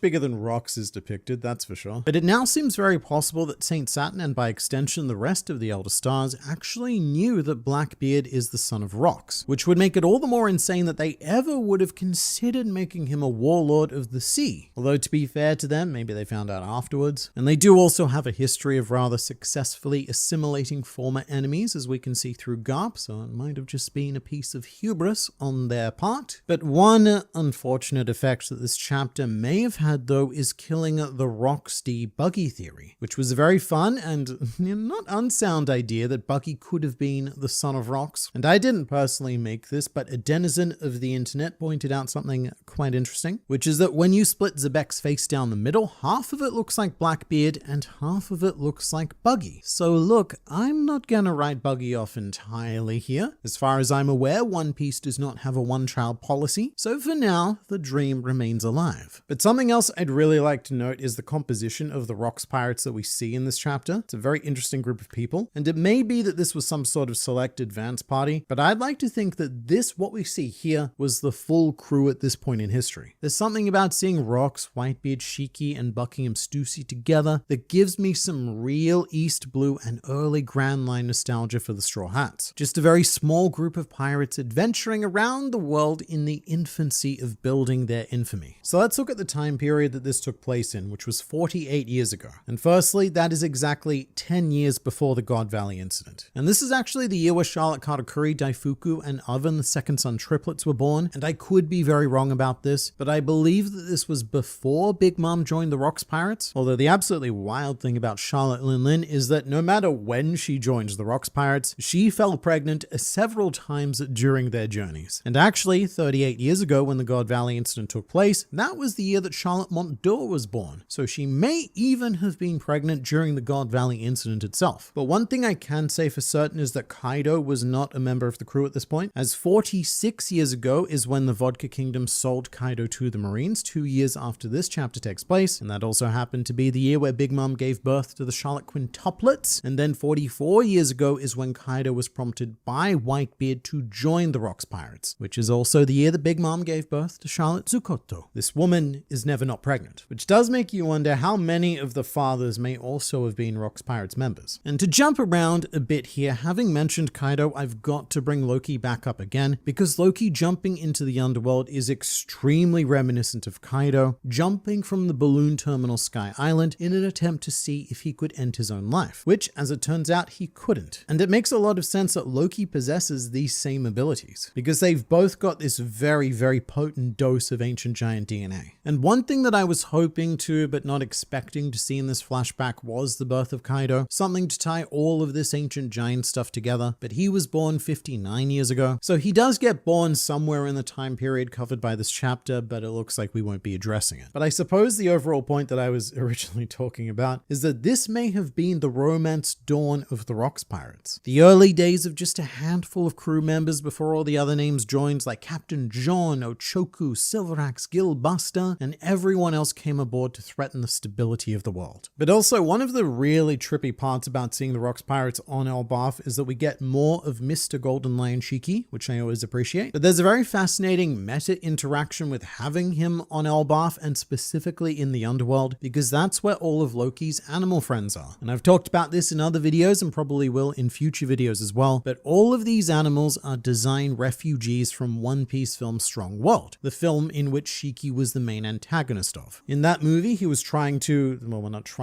he succeeded in rapidly evolving these animals into a legion of super creatures to destroy the East Blue. And we recently learned from the SBS of volume 112, which I'll have a full video on coming out soon, that Oda reused the animal designs on Elbaf because he saw them as the perfect result of what would happen on an island where only the strong survived, and that he may or may not have also admitted to getting a little bit lazy. Whatever happened, it is so weird to see young Shiki on the same page as the animals that old Shiki created. I love that he's here, but for weird Australian men on the internet, there's a bit of a strange and distracting meta disconnect happening there. But hey, if we want to go ahead and try to make some sense of it, what we could say is that this is where Shiki was inspired. He saw the animals of Elbaf and later on would try to recreate their strength. For now, I'm going to go ahead with that and we'll call it case closed, which is exactly what I can not say for the rest of the chapter. Because so far, I have spent a ton of time talking about Rocks and Blackbeard and other Rocks adjacent topics, but that is only because this is such a landmark event in One Piece history. If there is a more impactful lore chapter that drops this year, then we are in for one of the best years in recent history. But there's a lot more to talk about here, and another aspect that's being criminally ignored is the lore drop of this ancient giant Shipwright clan that seemed to have a suspiciously similar name to a certain Galera and may or may not have been frozen. Something that we can practically confirm because we've seen at least 2 of those ancient giants before on the island of Punk Hazard in a rather creepy and frozen cavern, and we'll be diving more into the details of this group as well as all of the other extremely important chapter content in the next video.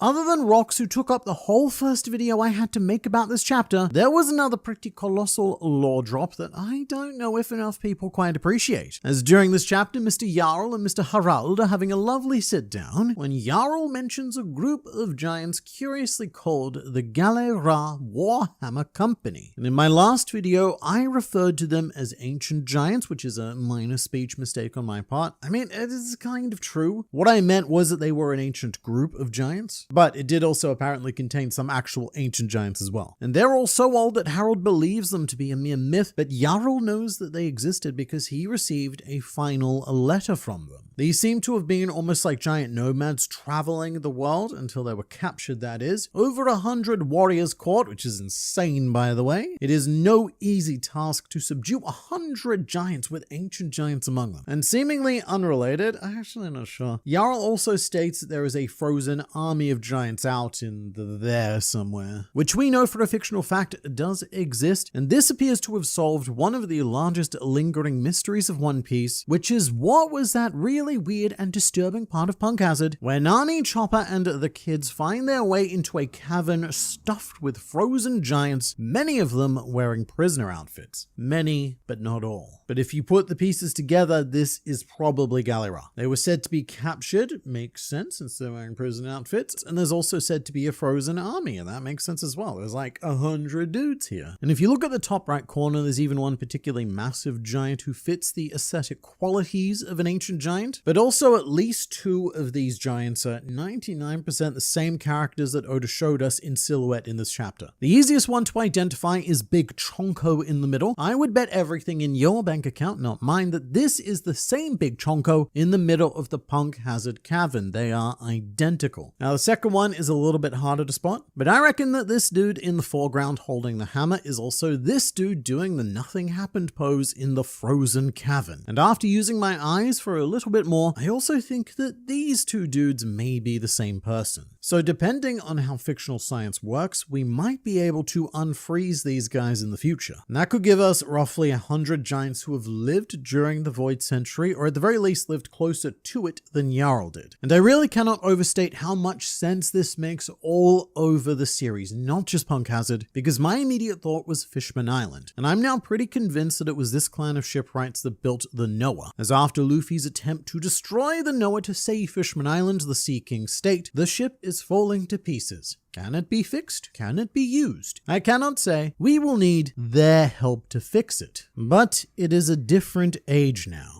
And mate, they have to be talking about these giants. And if so, what we've got to do, right, is we've got to go back to Punk Hazard to unfreeze them so that we can go back even further so that they can go and fix the Noah on Fishman Island. Almost like backtracking our way through the New World. And the second object of interest that they almost certainly built was the ancient weapon Pluton, as we will get into great detail after some magical fruit time. Magical fruit combat is of course usually a fair contest of skill, whether you become a lightning god or whether you become balls, just balls. This frozen clan of shipwrights almost certainly built Pluton as well, as in Frankie's flashback when he sees the blueprints, what he says is, can humans really build this? And the answer to that may be no, they can't, but giants, yes they can. Especially since they have essentially the same name as Galera, and all of the skills of the Water 7 shipwrights likely originate from these guys. And the really stupid, oh my god, so stupid thing is that when you look at the Galera logo, it is a Viking longboat. So of course they were founded by giants. And that's also likely why Frankie has more of a role on Elbaf than he did on Egghead Island. You would expect his story to be tied more to Vegapunk and science, but think about it. This dude inherited the skills of these ancient giants. However, there is a however, being that the Galera company as we know it has only existed for 7 years. Before that, it was 7 separate companies, each inhabiting one of the, how shall we say, giant docks of Water 7. Iceberg was the one who quote-unquote founded Galera, and after this reveal, I'd say that's likely from stories of the past told by Tom, of a time when Water 7 was thriving long before it was sinking, and when it was still experiencing the glory days of the original Galera. And just in case anyone has forgotten, it is confirmed that Pluton was originally built on Water 7, and so the many other companies who occupied the 7 docks may very well have been remnants of this original Galera. And so in retrospect, it's also kind of nice that Oimo and Kashi were saved on Enies Lobby in part due to the company that these giants founded, and that they also stayed to help Galera for a bit after the Enies Lobby incident. So there's all sorts of wonderful little connections popping up everywhere, as this here smug story prick sits high on his throne and says, mates, I set this up all along and you didn't see it.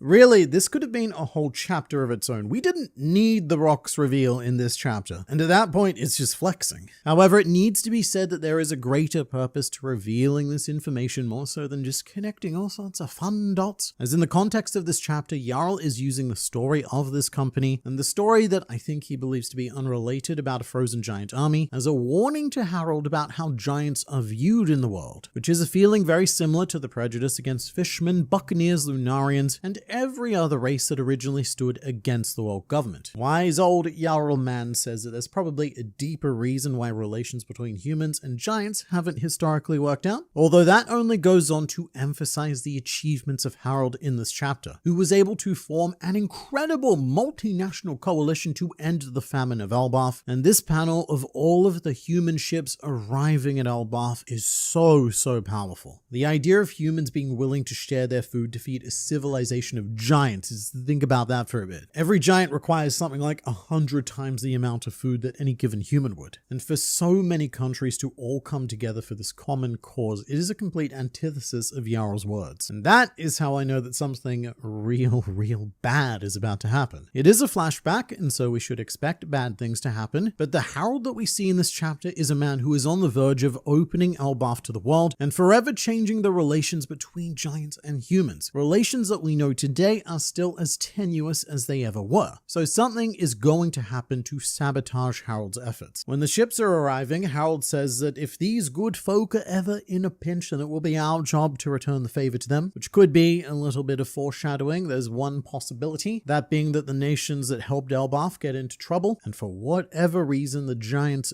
do not help them, severing all of the goodwill that Harold built. Because as we know from this chapter, most civilizations are only a few missed meals away from taking rather dire action, and this chapter did open up with my prediction of what would happen from the last video, which is that we are shown the tragedy of Charlotte Linlin on the winter solstice. And this is a demonic child. Baby Loki in the last chapter, as well as this one, is framed as some sort of a spawn of hell for having eyes that are a little bit out of ordinary, but this chapter immediately reminds us what a true demon looks like with whatever entity of hunger resides within Charlotte Linlin. And we now have a lot more context as to why the giants hate her. It's not just because of her immediate actions, but it's also because Linlin appears to have heralded an age of famine for Elbaf, and I really enjoy the irony of that. Linlin went into her tantrum mode because she felt like she was starving, and one way of looking at the demonic entity that is Charlotte Linlin from the perspective of Elbaf is that she is making them suffer the same hunger that she was forced to endure. If you were a superstitious person, that's one way you could look at it, but another way would be to blame the baby. Always a good idea. It's not like it can defend itself. And I think that Loki may now officially be in contention for most painful flashback in One Piece. In my opinion, the current holder of that title is of course Bartholomew Kuma, and I don't know if he'll ever be unseated because his whole life was a curated degustation of pain. However, I can't help but feel like our Loki may even be quite jealous of Kuma's life, and that is solely for the reason of love. Kuma's life, it was horrifying, it was torturous, but do you know that one thing that he did have? When Kuma was born into the world, he had both parents staring down at him with love overflowing from their eyes. And even though they spent so little time together, Kuma was able to feel that love, and that feeling persisted through his entire life with Ginny and later Bonnie. So even though Loki has physically suffered a lot less than Kuma, there's something uniquely awful about the emptiness of Loki's existence. I mean, that panel where King Harold is holding his child and he's overjoyed, but by that point, at only a few months old, the narrator states that Loki had already given up on love, and the complete indifference that Loki expresses whilst being held up by his father is a whole new realm of pain. He's very much the opposite of Kuma, right down to the idea that he can't hurt himself, or at least not badly enough to be fatal. So while Kuma was a man filled with love and a constant barrage of life-threatening physical pain, Loki is a man devoid of love and is so naturally physically powerful that he can't really feel anything through that avenue either. I spoke about this in the last video, but the whole idea that he threw himself into the underworld, just like how his mother tossed him, in an attempt to potentially do what Estrid originally wanted, is one of the most tragic things that I've ever seen in the series. And as I've said before, the worst part is that all Loki needed was one loving figure in those early days, because look at this baby Loki from this chapter. Even as he terrifyingly bursts into Estrid's room, this child is so adorable and wants nothing more than to just be with his mother. If Harold was around at this point in time, Loki would have turned out to be a completely different person. Because I don't think that Harold would have ignored him, although as his life goes on, Harold does appear to be ignoring him. But at the very least, he certainly would not have suggested gouging his son's eyes out like Estrid did. And I'd say that this might be Oda's commentary on the effects of being an absent father, something that he probably feels himself. Although probably not, because we're also constantly being shown the other end of this spectrum as well, with Ida raising Haradin. And Haradin looks a lot more like your classical rascal child. He's kind of grumpy because from his perspective, he has this overly doting mother and he wants to be a big, brave giant warrior man. And big, brave giant warrior men do not have their mothers pinching their cheeks and telling them how adorable they are. It's quite cute for a bit until this is immediately juxtaposed against Loki's experience and you realize that everything Haradin has is everything Loki wanted. He wasn't born as some demonic baby who had ambitions of destroying the world. He was born as someone who just wanted his cheeks pinched by his mother. And after seeing all of this, I am more interested than ever to see what happened with Charlotte Lola. Again, this chapter states that Loki gave up on love. However, we do know that he does eventually give love another go when he proposes to Lola. And I think that this is now going to be a surprisingly gut-punching moment, because Loki's going to try and pursue some brand of love for the second time in his life, and he's going to get promptly rejected just like how his mother rejected him. Sometimes Oda has this really frustrating talent to transmute comedy into drama. A good example of this would be Senor Pink, ridiculously dressed, but once you learn the story behind why he dresses,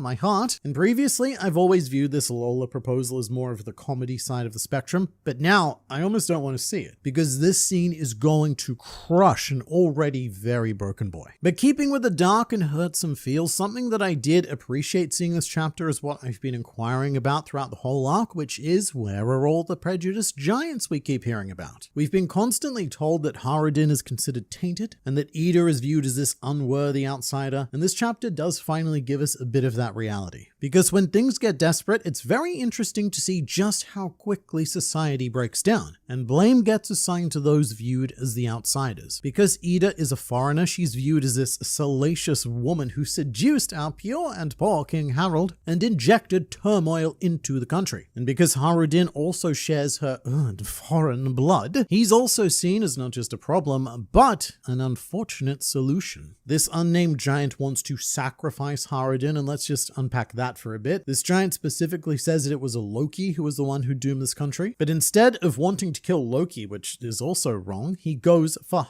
Haradin, blaming the, in what have been their words, the impure blood for the crimes of the pure blood. It is complete and utter madness, but I think not an inaccurate depiction of desperation by Oda. Anarchy is a state that any civilization is a lot closer to than they believe, and when that blood starts boiling, people start making very illogical and poorly emotionally driven decisions. Although in defense of the Giants of Albarth, I don't consider myself separate from them. I think that most humans would succumb to this level of madness if we'd experienced what they had. It probably becomes a lot easier to believe in the idea of sacrifices when you've been assaulted by a being who appears to be a flat-out demon and or wrathful god, and nothing but ironic nationwide misfortune has hit you afterwards. If that was to happen, people are going to very quickly turn to a higher power explanation. But this then allows Oda to do what he does best and emphasize the importance of a good leader. Although I'm a bit conflicted on Harold in this chapter and overall. I feel like he is quite neglectful of Loki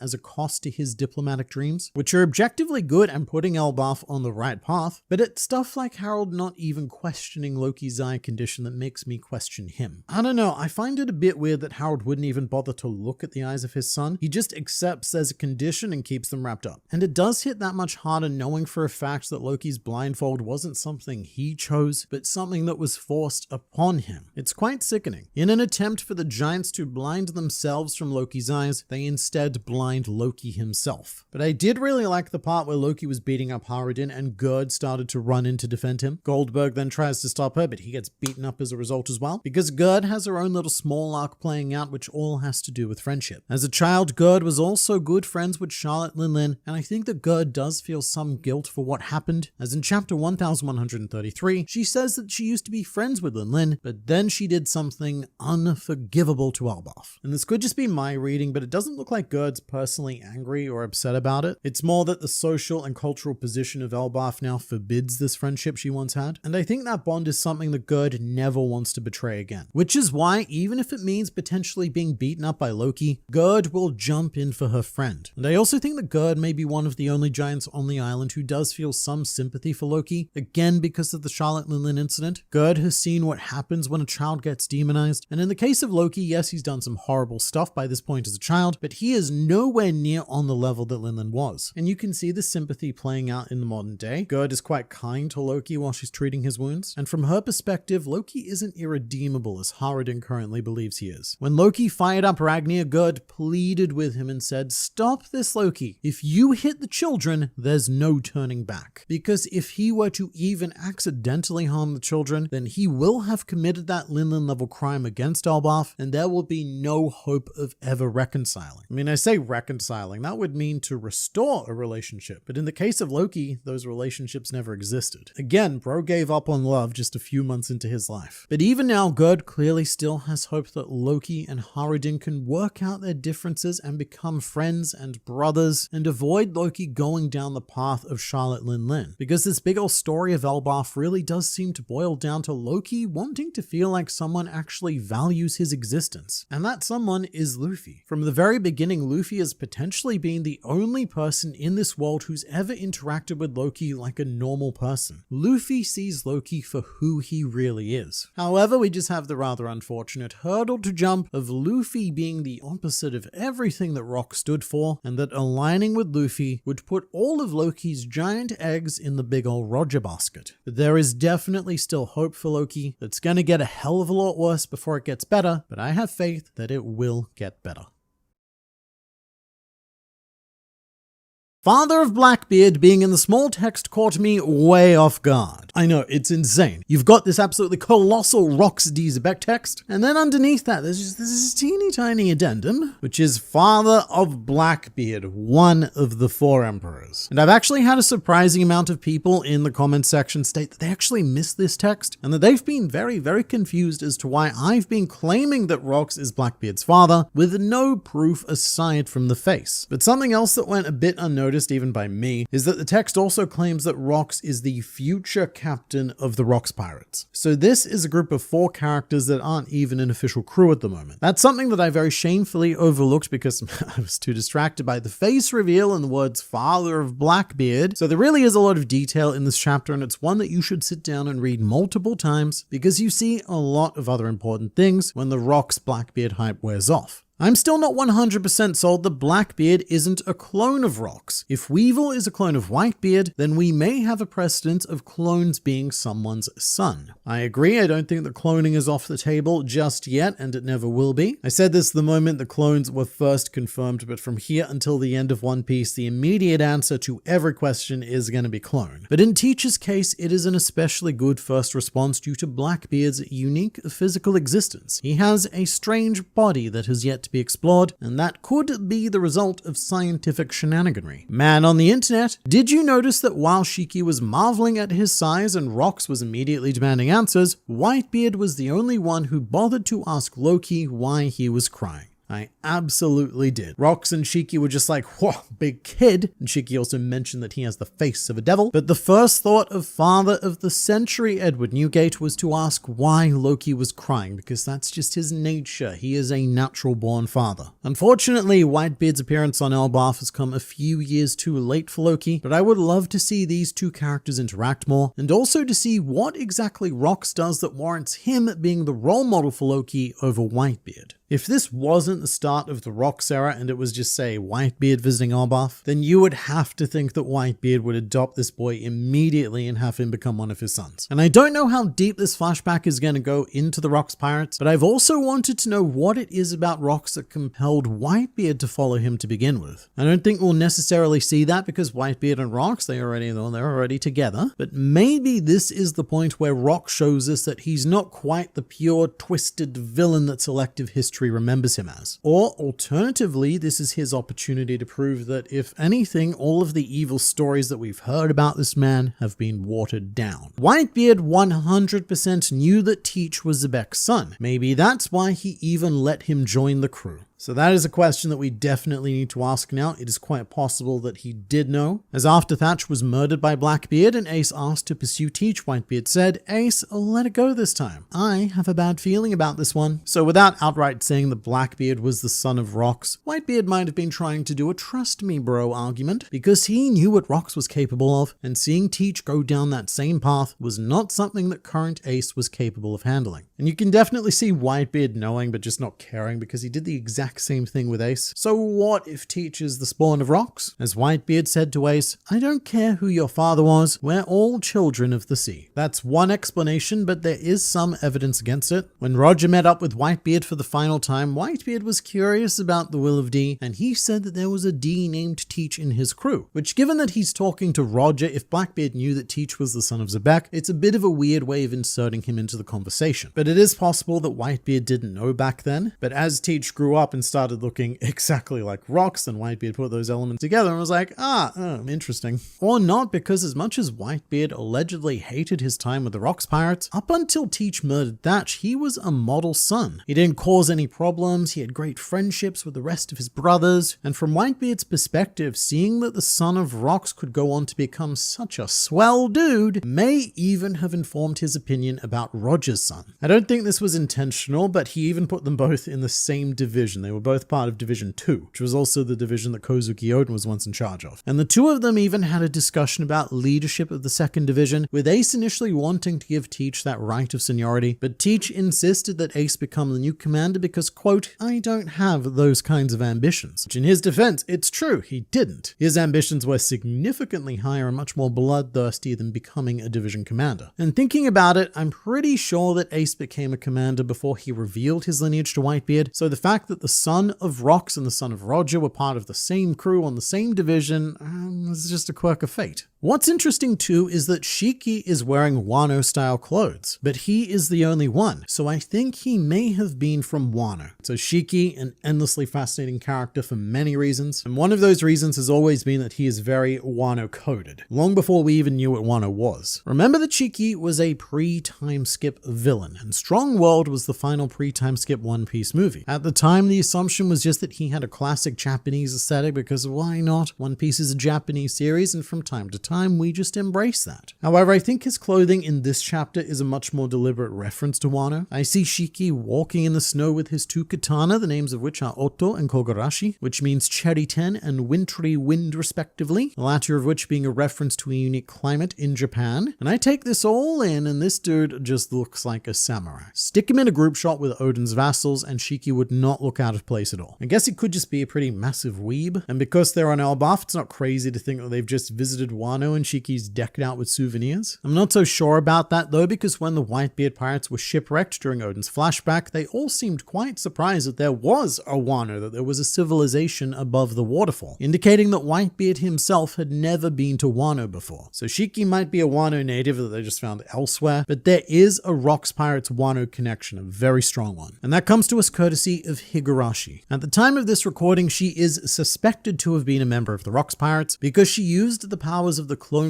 fruit to turn into Shiki, which was confirmed in her Viviacard databook entry, and she also potentially used it to turn into Buckingham Stussy, but we've never seen Stussy with long hair, so it might just be another miscellaneous pretty woman. But Higurashi was the person who brokered the alliance between Kaido and the Kurozumi clan, and more so than any other individual, it was her fault that Kaido ended up taking Wano. The point being that Wano has a very strong link to the Rocks Pirates, and if it were to be Shiki's island of origin, then everything very neatly comes together. It's just a bit odd that no one's ever really mentioned him and Wano in the same sentence. Although just on that, this is probably going to get completely overlooked, but this week is easily the most exciting installment of the Yamato cover story, as Yamato has been brought to the grave of a hero who was born in West Blue, but raised on Wano in Ringo. And this is a shrine that looks very old and run down, so this could be the grave of Ryuma, which we never saw during the Wano arc itself. And that would explain why this one's so messed up, because Gekko Moria sacked it and stole the corpse. And this might be a stretch, but the reason why the hero Ryuma may have been born in West Blue is because the one-shot Monsters takes place in a western setting. It is a samurai fighting a dragon in a cowboy town. Unless it's a completely new character, I'm not not sure who else it could be. Ryuma's the only character to the best of my knowledge who's ever been given the designation of hero by Wano, but if not Ryuma, then maybe it is another hero with a connection to Joy Boy and the Void Century. But one other extremely important thing about this cover is that Ulti is having fun rolling a big old snowball, being beyond adorable, and showing us the amount of fun that we can be having with her on our side. I like it. That emu body pillow caught me way off guard. Just to be clear, this is not an emu body pillow. This is a prize in a Japanese crane game, although because of how big it is, they often have to fold Lord Emu in half to make sure that enough of them can fit in the machines. Another underrated aspect of this chapter was the fact that Loki's caretaker, Estrid's brother, dies in the same way that Loki tries to kill himself, which is also the same way that Estrid tried to kill Loki. The implication, I thought, was that Loki did it because he smiled when it is mentioned on page. Yes, this chapter it's very dark, but a very hype chapter, and so much happens that I think this is also very easy to miss. And for all of my talk about Loki redemption, this panel does not make him look great. It does seem to imply that he may have murdered his uncle, Estrid's brother, who's the one who took charge of Loki after she died, and then proceeded to abuse Loki. Then there is a section where someone yells at, oh, his body has been found in the underworld, and you've got Loki smiling. It's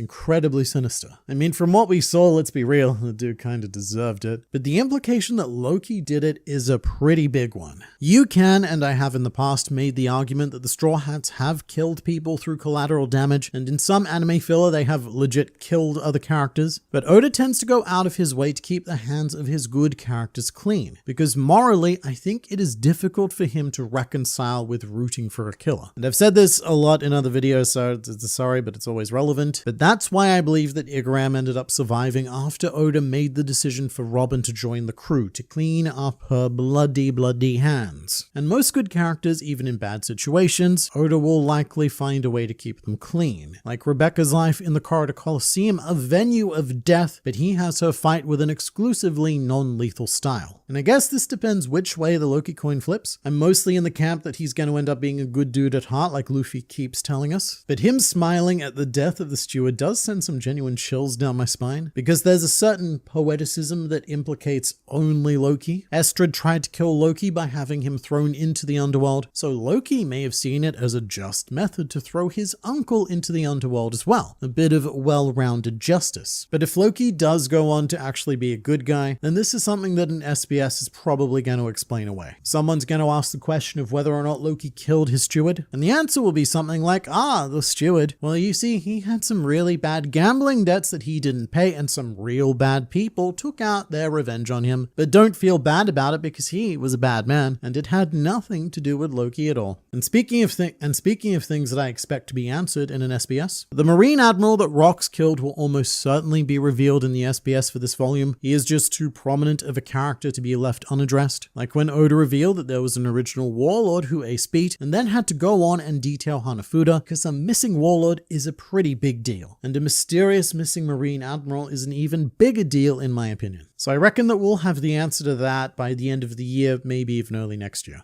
I hope the Admiral was Zed, as that would be a perfect setup as to why the Navy hates Rox so much, and it's not a feat we have seen most if anyone else do. So in case you're unaware, Zed, or Zephyr, is a non-canon Marine Admiral who was the antagonist of One Piece film Zed, very cool character, and it would be fun to incorporate him into canon like Shiki, semi-canon, but I don't know if this Admiral could be him, because at the time of Rox murdering the Marine Admiral, Zephyr would have only been about 18 years old, and probably not in a position to become a Marine Admiral. Zephyr was from the same generation as Garp and Sengoku, but what we're looking for are the admirals from a generation before them, maybe even 2 generations before them. Was Ida the bartender at the place where Shanks and his crew visited? No, she was not. Ida was the owner of the bar where Shanks and his crew visited. And it's quite cute when you compare the panels of Harude grumpily sitting at the bar with the first time that we saw this bar, featuring Colin sitting grumpily in that exact same spot. It appears that this bar is a magnet for mildly annoyed children. And Ida's goal in setting up this bar was in concert with Harold's goals. She wanted to create a space where anyone from anywhere could come and drink together. So it's very nice that this bar is still fulfilling its purpose to this very day, as we saw with Shanks, but it is concerning that Ida is no longer there. I should say that Ida's already had a pretty unusually fantastic run for a One Piece mother. To have made it this far into her child's life is quite the rarity, and even more so for having outlived Estrid. Usually in flashbacks, what I'm used to is the good guys dying tragic deaths, while the bad people linger on and caused continued prickery. But we're really on a solid purging of evil characters, with Estrid officially dying in this chapter, as well as the suspected murder of her brother, the steward. And honestly, aside from Loki's life, everything is going pretty unusually well for a flashback, which only means that we have not hit the true tragedy just yet. I'm so excited to learn more about Rox. I need to know why he was at the Revery. I am as well, but I don't expect to find out right here and right now. Thinking about the recent history of One Piece flashbacks ever since Wano, the major flashbacks have been geared towards showing us pieces of the Rock's history. We first learned about them during Wano, then we saw the God Valley incident during Egghead, and now we have a bit more clarity of their very early days on Elbaf. And it is really fun to have all of these pieces and put them together, but what I am really craving is just one full-on Rox Xebec flashback, or Rox Pirates in general. But I don't think that's what's happening here though. And given the revelation, if anything, this flashback would probably be more appropriate when we're finally ready to take on the story pie of Blackbeard, to do a deep dive of Rock's history in the events that made Blackbeard the man thing he is today. Internet man, here's the true burning question. Does Rox Xebec have all two of his arms, or is it just the left? So looking back on full body Rox, it really does look like his right arm is missing, but I think this might just be the angle of the image. The first time that we saw Rox, he was accompanied by this silhouette, which definitely looks like he has two arms folded, or at the very least the anime adaptation made the decision to definitely define two arms. We'll probably find out soon enough, but it's pretty unlikely that he lost his right arm because characters in One Piece are usually only allowed to lose their left arms. Hello man on the internet, you forgot about the Joy Boy silhouette. Surely that will be revealed at some point. That I did, my mistake. Silhouette piece is still not over because we still have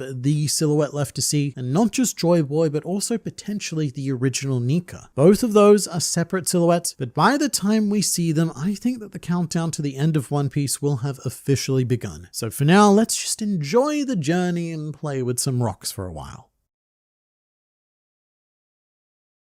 Rox Xebec is him, killing a Marine Admiral, destroying a Gates of Justice, abusing a big small child, and many more award-winning feats are now proudly on display, highlighting the sheer mediocrity of every character in the One Piece world who is not Rox Xebec. So this chapter picks up pretty much exactly where we left off with Rox and Loki, and Oda is wasting no time at all raising Rox hype beyond all belief. I was pretty aghast when I saw this panel of Rox preparing to strike because it is so unmistakably Roger-esque to be in this stance. In fact, it's almost an exact copy of Roger's stance when he clashed with Whitebeard in chapter 966. And seeing Rox after the strike is extremely similar to Shanks' post-strike pose using Divine Departure, an attack that Shanks learned from Roger. I know that the narrator goes into some more specific details about the swordsmanship of Rox, and we'll get to that next, but it is interesting that the narrator is telling us how unique his sword style was when everything we're seeing is something we've seen before. Also, they're not exactly the same, but Rox and Roger appear to have a very similar swords, and altogether these factors almost make it feel like Rox and Roger may have been trained by the same person or inspired by one another, or at least have a history that goes a lot further back than we have even begun to speculate on. As for the swordsmanship itself, mate, this warrants 2 narration boxes, but apparently, despite using sharp metal, the way that Rox wielded a blade had a much more blunt force effect. He did not use his sword as the precise instrument that most blade masters pursue, and when Rox takes a swing, there is no restraint, there's no artfulness, and really no attempt to do anything except to unleash the maximum amount of force possible. And I would love to see someone using this style in the modern day, just to see how the blunt force approach stacks up to someone like Zoro or even Mihawk. And I guess that being a swordsman was just the meta for this era, as if if you look at Kaido's top 5 strongest characters, then what you've got is a Roger, a Rox, an Odin, a Shanks, and a Whitebeard, with at least 4 of the 5 of them being swordsmen. You look at that and you go, oh, no wonder Mihawk is so bored. He grew up hearing about all of these wonderful sword-wielding legends, but by the time that he set out to sea, nobody wanted to play sword fights anymore. Just like Loki, Mihawk may have been born in the wrong generation, and just on Loki, let's not underestimate how important these first 2 pages are for him, because what may look like massive child abuse to us is actually a foundational moment for Loki. Loki is a man, I guess a child, so powerful that he can't even harm himself. He tried by jumping into the underworld and not a lot happened. So for Rox to seriously injure Loki makes Rox the first person that Loki has ever met who deserves his respect. And to jump around a bit, Rox states that his ambition is to become a king of the world, to which Mr. Harold replies that,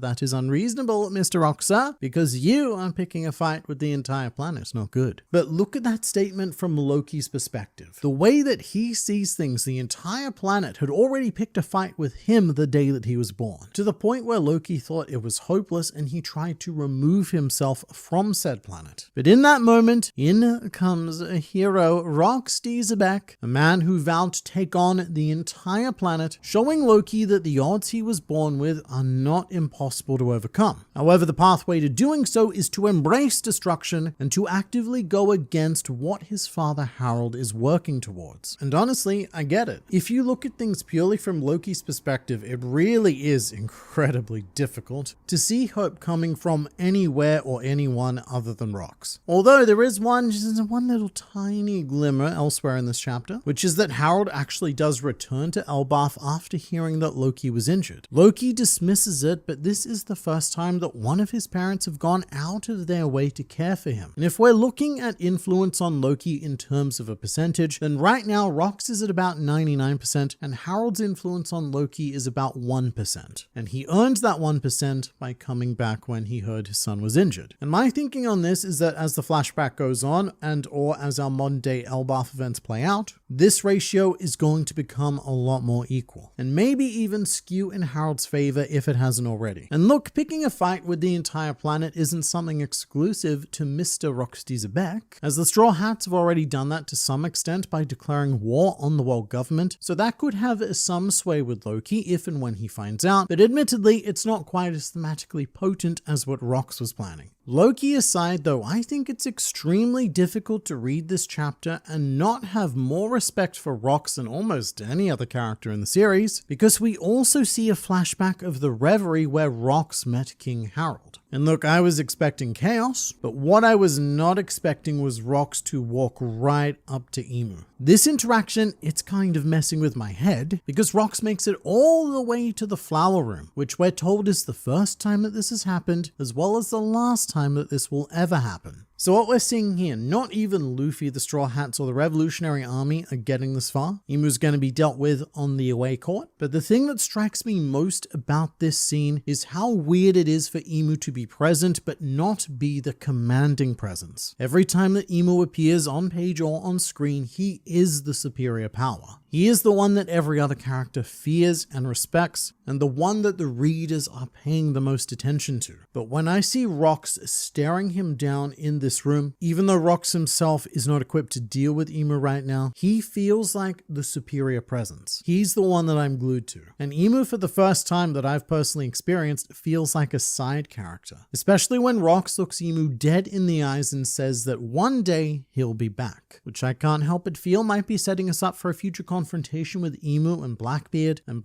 opening up with a line like, "I told you I'd be back." But it's a pretty incredible scene. Rox is a character who on paper has no control of the situation, and yet he still manages to take control. And this is why Loki looks up to him, because Rox is directly looking at the personification of the world, a being who can wield the overwhelming power of the planet, and Rox is still determined to bring him down. And you know what? It certainly inspires me need to take a stand against the world government more so than anything that Dragon has done to date. And there are two more very important things about this section. The first is that we see Gunko, and it appears to be confirmed that she is Imu's mysterious assistant, who we've seen on a couple of occasions long before we met Gunko herself, although I have to say the Gunko's face mask in assistant mode reminds me an awful lot of Ulti. So Gunko is not just a holy knight, she's a lot more special, or at the very least a lot more unique than that, because she is the person who serves Imu more directly than anyone else. And the point in time at which we're seeing her is 56 years ago, which is extremely relevant, because Brook and the Rambar pirates, we're not exactly sure when they formed, but we do know that they arrived at Reverse Mountain 4 years after this Revery. So whatever happened with Gunko happened well before Brook and the Rambar pirates embarked on their journey. I don't know if we're going to get more of that in this flashback, I doubt it.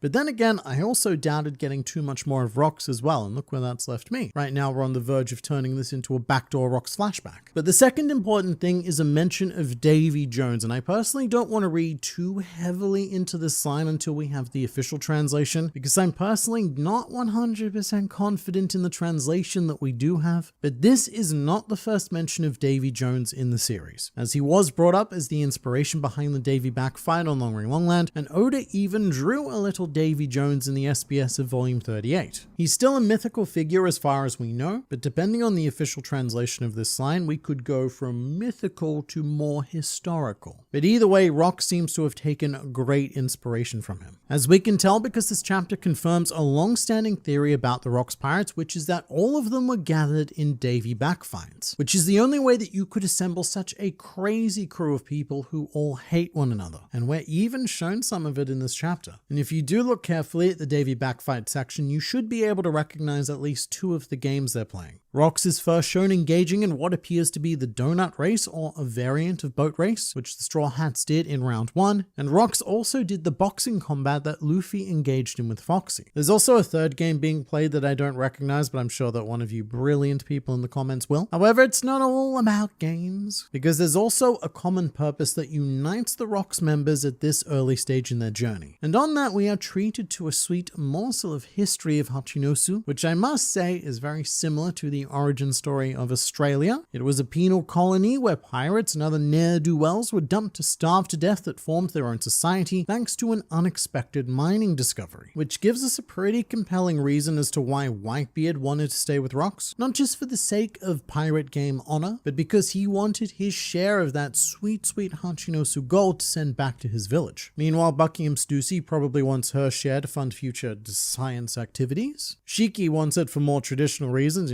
greed, haha. And then we have 3 new-ish Rocks Pirates members to introduce. The first of which is Ganzui, a smuggler, and this is why I say new-ish, because if you've got some sweet sharp eyes, then you've seen Ganzui before, as he is actually Zombie 889 on Thriller Bark, one of the zombie generals standing beside Captain John, another Rocks pirate, and I'm pretty convinced that most of the zombie generals are former Rocks members as well. I believe we also saw a close-up of Ganzui during the God Valley incident in Kuma's flashback, so it is great to finally know who this dude is. However, there is also a complete wild card in this group, and that would be Don Marlon, who is almost certainly a reference to Marlon Brando playing Vito Corleone in The Godfather, a movie that everyone knows even if they haven't seen it. And this dude is a gangster from West Blue, which immediately draws comparison to Capone Gang Beige, who is also a classical gangster from West Blue, and may well be related to Don Marlon, although there were said to be 5 mafia families that controlled West Blue, so Beige could be from a rival family. I don't know though, you gotta think that it's more likely that he's related to the big guy here, just so we can really oomph up those Worst Generation members with some Roxian lineage. And I'm not unconvinced that we may have another relative in this group as well. The biggest surprise to me was finally showing us Ochoku, also translated as Wang Zi, who looks a pretty insane amount like Caribou and his brother Korobu. And it's not just the tongue, it is the everything, which would actually be a bit of a trippy connection, because Ochoku is the person who goes on to take control of Hachinosu, and also the one to be defeated by Blackbeard during the time skip. Very relevant considering that Caribou is a Bartolomeo level of fanboy of Mr. Blackbeard, so maybe Caribou didn't have a good relationship with Ochoku, or maybe they look alike by sheer coincidence. Either way, I'm really happy to have Ochoku finally revealed, and as of right now, I think the only Rocks pirate we know of but still haven't seen is his silver axe. But keeping with all this relatives business for a second, the more I see of Rocks, the more he is giving me Eustace Kid vibe. Not just in terms of design, but also a lot of that, but more so in terms of personality. Because I think Rocks is what Kid thinks he is in his mind. Rocks is like what would happen if everything that Kid said he would do is actually what he could do. And if Oda were to give Rocks red hair, then I might start to take that a bit more seriously. But for now, something that I absolutely cannot ignore is that we get to see Rocks' bounty poster, and mate, shit on a stick does it look like a mirrored version of Buggy's current bounty as an Emperor of the Sea. Right now, the whole Buggy is the son of Rocks theory exists somewhere between crack and compelling, but this poster has moved the idea significantly more onto the compelling side of that spectrum. Remembering that Oda, he didn't have to do this. He's done it on purpose to draw the comparison to Buggy, and maybe it is just a red herring, but it's one that I cannot ignore. Nor can I ignore the phenomenal clash between Rocks and King Harold at the Reverie, and the way it's drawn, you can see that they're not actually blade touching. They are projecting their Hakis, just like Roger and Whitebeard did, with the Conqueror's lightning and everything, and it's bordering on sky splitting, but it's an attack that was felt across a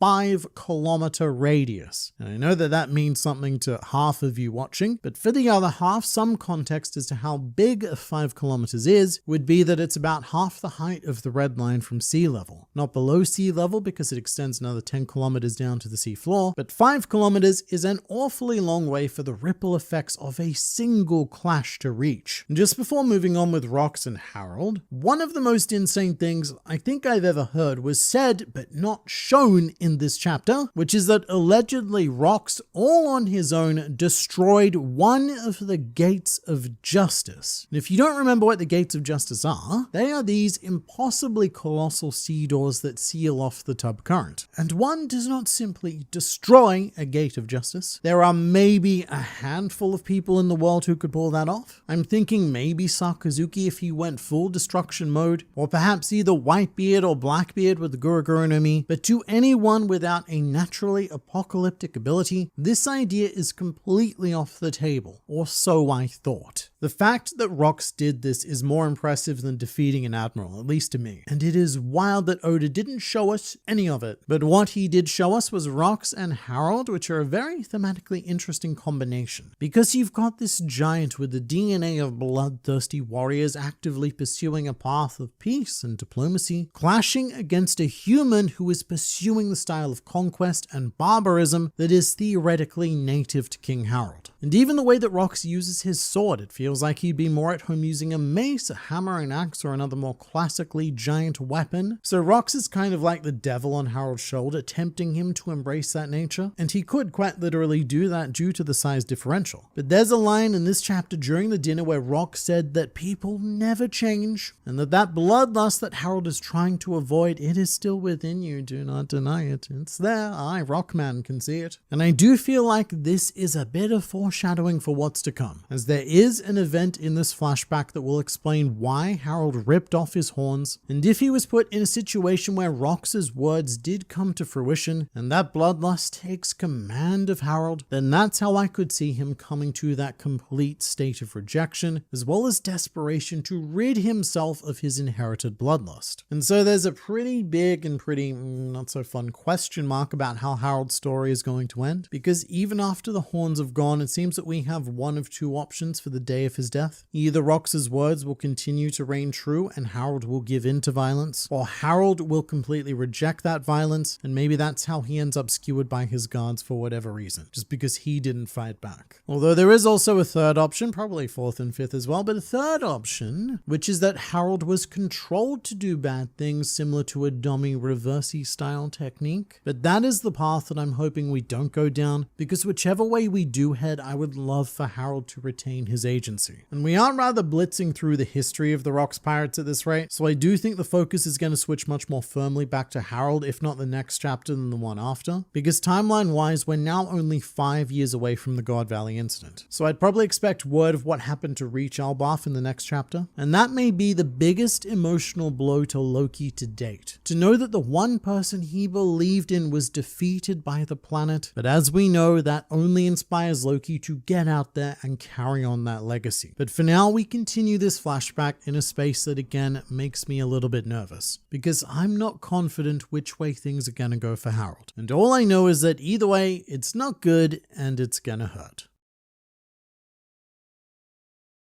Internet man, what do you think about the chances of Loki joining Blackbeard and his gang if he figures out Rox was his father? Well, that really does depend on how this flashback pans out. If we're talking about the Loki that we're seeing right here, right now as a child, then I would put the chances at kind of close to 100%, because Blackbeard does thoroughly embody and uphold the Xebec will and philosophy, but what we still need to see is how much influence that Harold has on his son. In the last video, I put that influence at about 99% in favor of Rox and about 1% at Harold, but Harold still has a lot of room to grow. Loki could easily get free, make all sorts of chaos in the world, and be seduced by the anarchy of Blackbeard, but he could also come around to Harold's way of seeing the world and pursue a path of stability rather than destruction. And then, of course, there is the Luffy factor. Right now, in the modern day, it does seem like Loki wants to follow the path of Rox, but this is Luffy's opportunity to show Loki that other avenues are available. And that could be why Oda has chosen to have us face Emu pretty damn directly in this arc, as we now know that Emu was an opponent that even Xebec avoided getting into a fight with, but I cannot see Luffy making that same choice, whether that is wise or not that. Because if Emu's gonna go off and be a bit of a prick, then Luffy is gonna try and punch him no matter what. So Loki could see that as a bit of an inspirational moment of taking a stand against the world, and even find a third way forward that's closer to embodying Luffy's philosophy. So I guess my answer is, because this is One Piece, as cool as it would be, it does feel a bit dark, maybe not dark, very bitter to have Loki join Blackbeard, especially after Luffy's identified him as just such a swell guy, which we should note Luffy did not do with Blackbeard at any stage. Even when Luffy thought that Blackbeard was a complete nobody, he still hated him on sight. So ultimately, I've got to trust in Luffy's judgment and say that Loki's gonna end up on our side in the end. Rox basically went to Emu's house, raided the fridge, took a can of beer, drank it, threw it to the floor, and then told Emu to clean it up and left. Yes, and not only that, but he didn't even take his shoes off when he went inside. Harold turned out to be much stronger than I had imagined, going strike for strike with the man who just killed a Navy admiral. So not to power scale too much, but the way that Oda portrayed this clash set Rox and Harold up as rough equals, like he did with Whitebeard and Roger. And should the two of them have continued to fight, we could have seen a multi-day battle. But the two of them, they immediately sized each other up and earned each other's respect from just that one strike.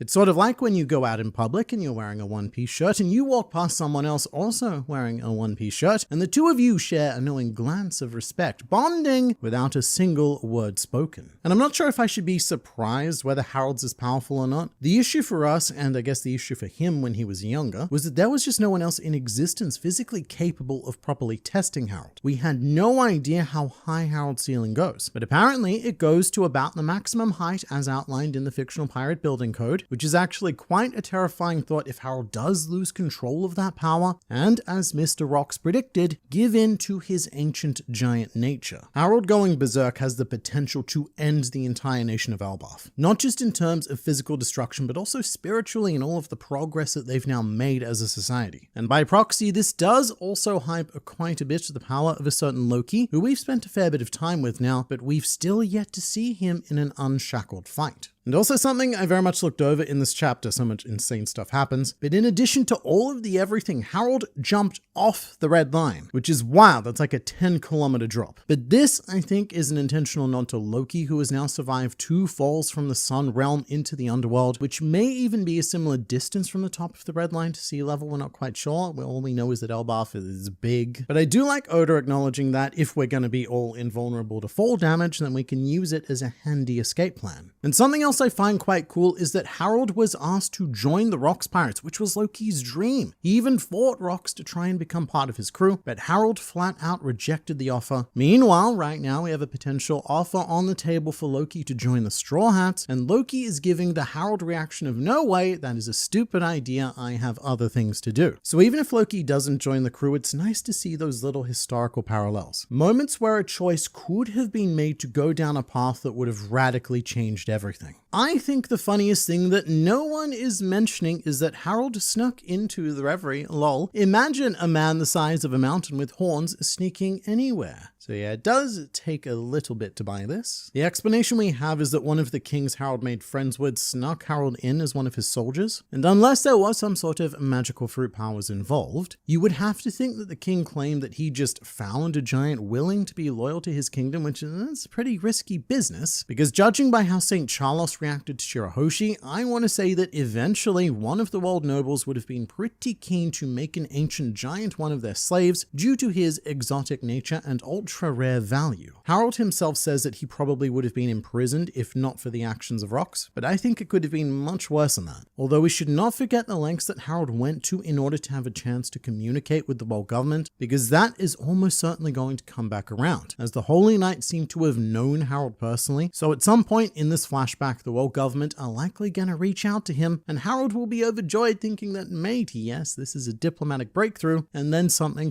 tragedy will ensue. It's so nice to see the Davy back fight again. I just love it to see things from the past which are still relevant. Almost nothing in One Piece is a one-off, and I think almost everything in the pre-time skip has now come full circle. And not only that, but continues to go around the circle and lap itself, much like the recent Galera revelation. And I'm not sure that this is the last time that we'll be hearing about the Davy backfight. It was always suspected that Rox recruited his crew through these games, but the way he's been described is that he did it for the love of the sport and to embody the ideals of Davy Jones, who may or may not have existed in this world. And depending on how much of that will has been passed on to Blackbeard, it's not inconceivable to see him offering Luffy a Davy backfight in the future, just one with infinitely higher stakes than against Foxy on Long Ring Longland. Because if multiple people arrive near or around Laugh Tale at the same time, or say they need one road poneglyph that all of the others have but they don't, then the most piratesome way possible to settle those differences would be through a Davy backfight. Can we talk about the Sabo and Rox Reverie parallels though? Both invaded Marijuana, both bested admirals, and both saw Emu and lived to tell the tale. So Sabo stocks are definitely very, very high right now, but I'm not sure if this is an intentional parallel to Rox though. I don't think so, because Sabo just has a very different story happening with an extremely different persona and desires, but something that does get a bit underrated is his current status as the Flame Emperor, because if there was one other similarity that I would grant Sabo and Rox, it is that Sabo is becoming a rapidly rising force of disruption, and not entirely consensually either. He has the nations that rebelled as part of the 8-Nation Revolution almost worshipping him as a god, which makes me a little bit nervous because that is exactly what the world government does. So I don't know if these nations are replacing one false god for another. But Sabo now has this emperor-scale force behind him, specifically behind him, not Dragon. And at the very least, the kind of chaos and destruction that this growing flame is likely to cause would give Rox plenty of enjoyment from wherever his spirit is keeping an eye on the world from. Man on the internet, why did so many pirates in the past, like Roger and Blackbeard's era, emphasize swords and Haki rather than devil fruit powers? It seems that after Roger's era, pirates found it easier to obtain devil fruits than during his time. I don't think the devil fruits are easier to acquire in the modern day, especially since so many of the most powerful ones have now been taken and held for decades. But there is something to be said for the idea that when you look back on the era of legends, the time of Roger and Rox, the devil fruit users are heavily stacked into former members of the Rox pirates. Whitebeard, Big Mom, Kaido, Shiki, Stussy, they're almost more of an orchid than they are a pirate crew with all of the fruit they possess. Whereas if you look at the other legends of that time, your Rogers, your Rayleighs, and your Garbs, they opted not to indulge in fictional fruit. So it starts to create quite a clear divide that you could almost kind of categorize as good and evil, but only because devil fruits are called devil fruits. But you've got the most notorious and the most evil of pirate crews that almost destroyed the world government, composed of cursed devils with supernatural powers, and everywhere else you have these noble human warriors standing up to those devils with nothing but their willpower and maybe a sharp bit of metal here and there. Although it's not a very clean divide. For example, Sengoku is obviously a devil fruit user, but for the most part, the dominance of devil fruits in the world of piracy does seem to have spawned directly from the remnants of the Rocks pirates, which makes me wonder if way back then Rocks had a similar plan as to what Blackbeard is doing right now. If devil fruits were harder to acquire in the old days, then did Rocks go on a campaign to steal as many fictional fruits as possible to feed to his crew, in the same way that Blackbeard is actively seeking them out for his crew? And do we say have Rocks to thank for Whitebeard being the user of the Guru Guru no Mi? And it would definitely explain the God Valley incident, where a treasure was allegedly stolen from Hachinosu, which is currently assumed to be Kaido's devil fruit, but it could also have been Kuma's fruit or any of the other 4 fruits that we weren't shown. It might just be that simple. The abundance of swords and Haki was because this was a time before devil fruits became commonplace in the very top tiers of piracy. And if that was the case, then we do need to ask the question of, did Rocks himself have a devil fruit or even multi-fruits like his son does?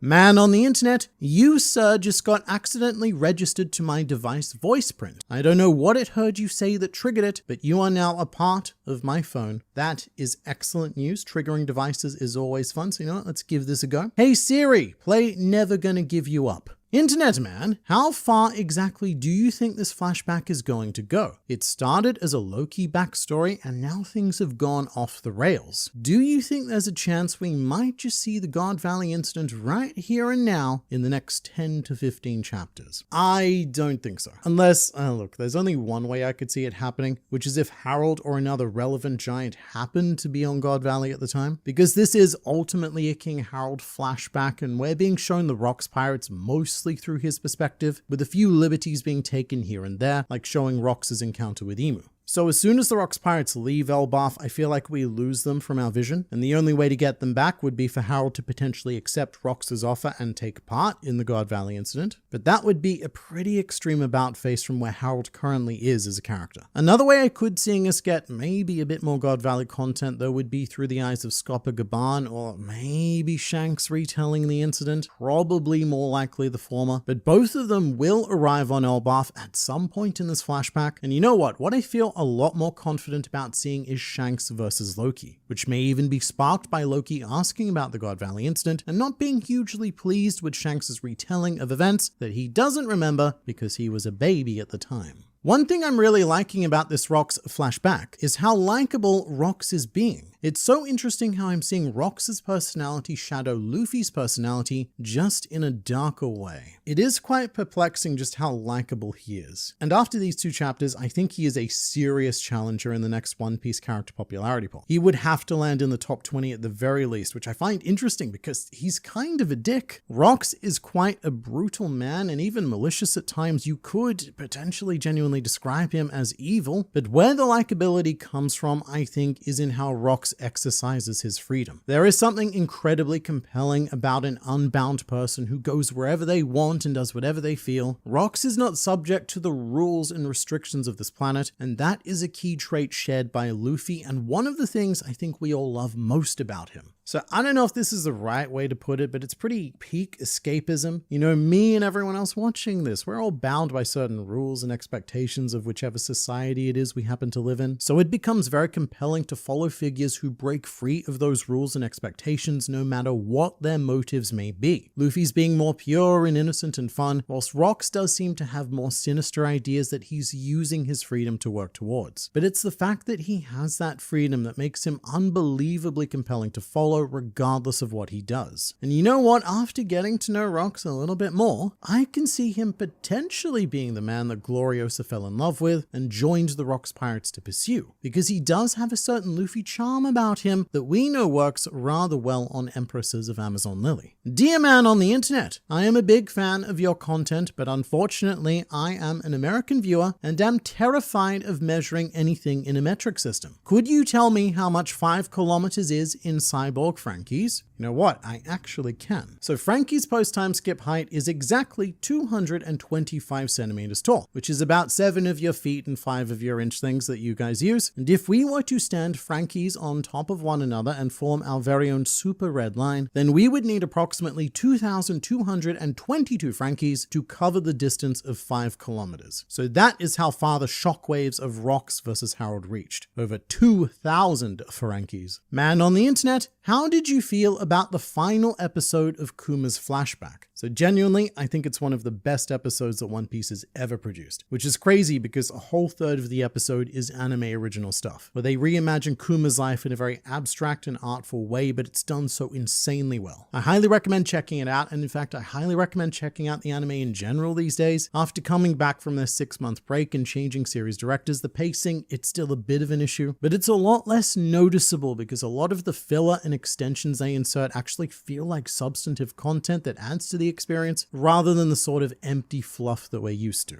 When we cut back to the action on Egghead, it'll be interesting to see how they continue to handle that, but the whole Kuma flashback has been shockingly well done. And I've got some more videos in the works about the precise and weirdly impactful differences between how the anime and the manga handled it. The coolest theory I have seen is that Davy Jones was actually Joy Boy's name, and the One Piece is in Davy Jones's locker. So I'll address that second part first. There is one known place in the One Piece world that no one can get to. It's very deep, and I mean like real deep down in the sea. It's where the deep currents eventually carry all ships that fail to escape them right down to the true bottom of the ocean. A process that, according to Brook, takes about 2,000 years to complete because the currents flow so slowly all the way down there. So there's this whole area of the world that's just impossible to access because no one can actually live long enough to get there. But if there was another way to get there without riding the deep current a significantly quicker way, then that would be a pretty great place to hide a certain treasure. With Davy Jones's locker being a term used as a euphemism for the bottom of the sea, saying no, then it could work. And as for Joy Boy himself, if that is indeed his real name, which I don't think it is, even before now it has been speculated that his real name could have been Davy Jones, or even that the D in the Will of D stands for Davy Jones.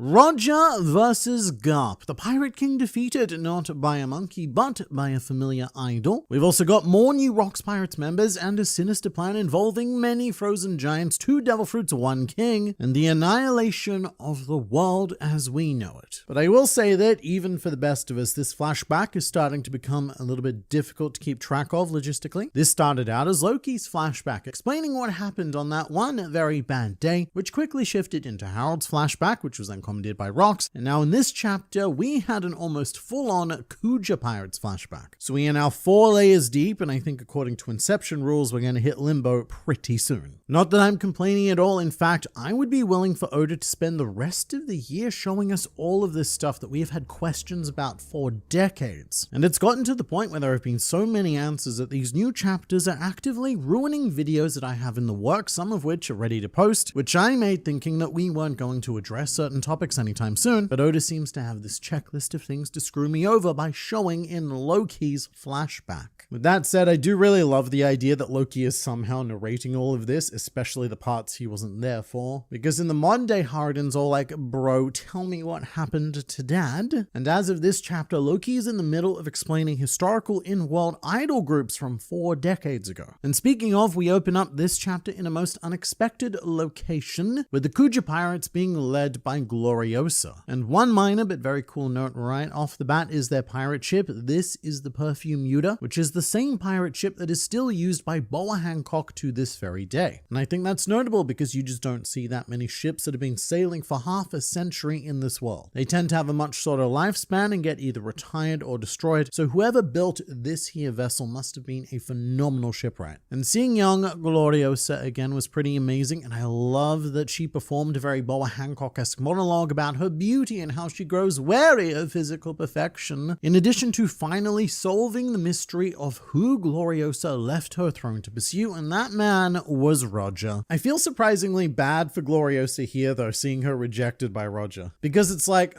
what more do I need to do? I am already a perfect 10 Amazon Lily Empress. What is that guy's deal? But I think this goes to illustrate the very real effect and, dare I say, stink of desperation. Whether it's a man or a woman, simping just isn't generally an attractive quality, even if you are objectively one of the top 2 most beautiful women in the world at the time. And this cycle continues because, wild development that I was not expecting, Roger was into Shaki. So he was aggressively simping for her, as were the rest of the Roger pirates. They were all powerless against the Kuja in general, and Shaki Haki, she wanted none of that. Instead, she made eyes at the only man who was resistant to her charms, which of course is very similar to the situation with Luffy and Boa Hancock. Luffy is the only man who doesn't want to Gomu Gomu no Pistol her, and so he is the one who Hancock fell for. But it's not just the Kuja tribe. This effect happens all throughout the One Piece world. Like Hiyori simping over Zoro and him not caring, or Sanji simping over every woman in the One Piece world who shows no interest towards him, but the one woman who does Charlotte Pudding, Sanji ends up acting completely normal around because she simps for him. TLDR, don't simp. It devalues your existence. But to speak more on Shaki, I honestly didn't recognize her at first. I could not process the long hair. It took my brain a bit to catch up to who it is that I was looking at, and my first thought was actually Baby 5, because up until now she's had the monopoly on long black-haired smokers in the series. I really like seeing Shaki in this style from Oda though, because it shows that there is a moment in Shaki's life where she completely disconnects from her Amazon Lily culture. Right here, she is strongly embedded in it, but when she gives up her reign as Empress to pursue Rayleigh, she finds an individual style and becomes the woman we know today. And also, she probably has to change her look because of all of the idol popularity in posters and photos floating around. But aside from the outfit and the hair, Shaki honestly doesn't look all that different from when she did 4 decades ago. However, the same cannot be said of Gloriosa, and this is a bit of a sad One Piece trend. Gloriosa's shriveled prune style of aging is likely because she was never able to achieve her dream of being with Roger, and it may even be a symptom of lovesickness, which did not kill Gloriosa, but it still took its toll over time. Whereas Shaki was able to completely cure her lovesickness by bagging that Silver's Rayleigh, and having achieved that dream is reflected in her aging. And another good example of this would be Buckingham Stussy. She was in love with Whitebeard, but she did not find the ending that she wanted. I was going to say happy ending, but it sounds too much like jacking him off. And so that took its toll on her, which is why Buckingham Stussy has followed that Gloriosa path of aging. So Oda's message here is, and look, no pressure, but if you do not find and secure your true love, then you are going to be bent over and violently ravished by the aging process. But I also really liked the added context that the Kuja Pirates were treated like a One Piece World idol group with fan mail and the collectible bounty poster trade. And by the way, the girl carrying some of this fan mail is Tritoma. She has a little introduction box and everything, but you may or may not know her because prior to this chapter, we have only heard about her in the SBS of Volume 109. But she was the Empress of Amazon Lily after Shaki and before Boa Hancock. And she is sadly the Empress who did die of lovesickness, which is a bit depressing because she's all adorable and so full of life in this chapter. But this is a pretty stacked crew. We are looking at 3 Empresses on one ship. No wonder the idol culture is so prevalent in this era, but I also quite like the idea that all of these idols are quickly flipped into fans for the right person. In fact, Shaki has used that exact word, that she is a fan of Luffy. But there was also a panel during this section that made me do a very literal double take, and it's this one of Roger with the megaphone looking exactly like Shanks, and therefore establishing that apparently every man who inherits the straw hat seems to go through the exact same physical phase, as that's exactly what Shanks looks like when he met Luffy, and according to Oda, Luffy by the time he's 40 years old looks like Shanks as well. Although I guess chronologically it's more accurate to say that Shanks and Luffy look like Roger, and that they go through a Roger phase. But it may or may not be even more accurate to say that all of them go through a Joy Boy phase, and that ever since the Void Century, the will of Joy Boy has been physically manifesting in each subsequent Straw Hat caretaker. Although other than that panel, I do think that Roger, for obvious reasons, looks a lot more like Ace in the rest of this chapter. But then Roger's love quest is rudely interrupted by Agap, who, like Gloriosa, is also relentlessly hunting Roger. And we, readers of fictional pirate comics, are treated to a clash of youth, with Roger and Garp seemingly evenly matched and using Conqueror's Haki. And this early clash is so fun to see. It appears to be before either of them really reach that sky-splitting galaxy impact level of power. And even though it is still quite a fierce fight, it really reminds me of seeing Luffy training against Ace as a child, because both Roger and Garp are making these very childlike faces in that impact panel. And what this really makes me want to see is the very first time that Roger and Garp met, because here there is already an established rivalry. I want to see how that began. Also, I feel like this chapter seems to all but confirm that Roger was a swordsman. It wasn't just an accessory that he used as an entree to battle, it's what he elects to use in desperate, fierce battles as well. Although I guess a lot of this comes down to the definition of swordsman, and it puts Roger in a similar zone to Shanks, who for some reason isn't recognized as the world's strongest swordsman, despite being a swordsman swordsman and only ever using a sword with no fruit powers, and being recognized as stronger than Mihawk. Now, thankfully, there are 2 pages of Elbaf flashback in this chapter, which at this point is one of the only things that still ties this chapter to where we started, and it's quite a sweet 2 pages as well. It's a very welcome moment of, dare I say, mundanity after seeing all of the heartbreak around Loki in the previous chapters. We have Loki being saved after he attempted to set out to sea and almost drowning, which is another parallel to our Monkey D. Luffy. Pretty much the instant that he got out to sea, he was caught in a whirlpool and almost died. But these 2 pages to me are all about Ida, who invited Loki to come and live with her, and Haradin. Haradin did not like that, neither did Loki. And Loki's response is, I think, quite reasonable from his perspective, and a bit sad nonetheless. He accuses Ida of just being nice to him to worm her way into the castle and gain access to all of the riches of the king, which, to be fair to Loki, is his exact experience with his mother Estrid, and at this point in his life, Loki is still not very open to the concept of kindness. There's also a familiar character here, a little girl named Mato, and Mato is the woman who runs Ida's coastal bar in the modern day, who we saw talking to Colin, and also the woman who swoons over Shanks, calling him a quote, a stud. And there may be a bit of bitter foreshadowing here. As I keep saying, we don't even know if Ida is actually alive or dead in the modern day yet, but in this chapter she has a line about, Mato, why are you crying for me when the world is so full of beautiful and kind people? Which is the sort of line that you can see being a lasting legacy after some sort of tragic flashback death. Don't cry for Ida, instead carry on her will and look forward to the future of a world full of other beautiful and kind people. It makes me nervous for Ida, but we do still have some hope that this will not end in the death of another mother. But this section also mentions that Rox visited Elbaf on multiple occasions, like it was a very regular occurrence, to try and recruit King Harold, and the end of the chapter reveals that there is an ulterior motive behind those visits, which is slightly mind-blowing. But first, the final section of the chapter is dedicated to completing our rock collection, and we get our first proper full group shot of the Rock's pirates in an almost complete state. They're still missing a couple of members. Silverax is one of them, we'll get onto him in a bit, and from what I can see, Gil Basta isn't a member yet, and there's also a bunch of background Rock's pirates from chapter 1096 we don't see, and very importantly, we still have yet to recruit Gloriosa, which I guess we'll see in the next chapter, or even the one after that, because at this point, look, let's just put King Harold to the side. He's very important, but this does seem to be becoming a full-on Rock's Pirates flashback, something that I did not anticipate. In the last chapter, I even said that I didn't think we'd be seeing the God Valley incident at all, because this was supposed to be an Elbaf-focused story, but I no longer believe that. The amount of time that we're spending with the Rock's Pirates, Roger, Garp, even the Kuja tribe, that now makes me think that we are going to see at least a good chunk of God Valley, and that it's probably going to be real soon. And if not, I'm not going to lie, I'm going to be a bit disappointed. If we are taking the time to meticulously build and focus on the Rock's Pirates like this, and I want to see more of that incident. But for now, some of the biggest news of the chapter for me is that we finally have a canon design for Silver Axe, or Kyo the Wicked, who was the final big name Rock's Pirates member that we were still waiting to see. And holy crap, does he look pretty damn amazing or what?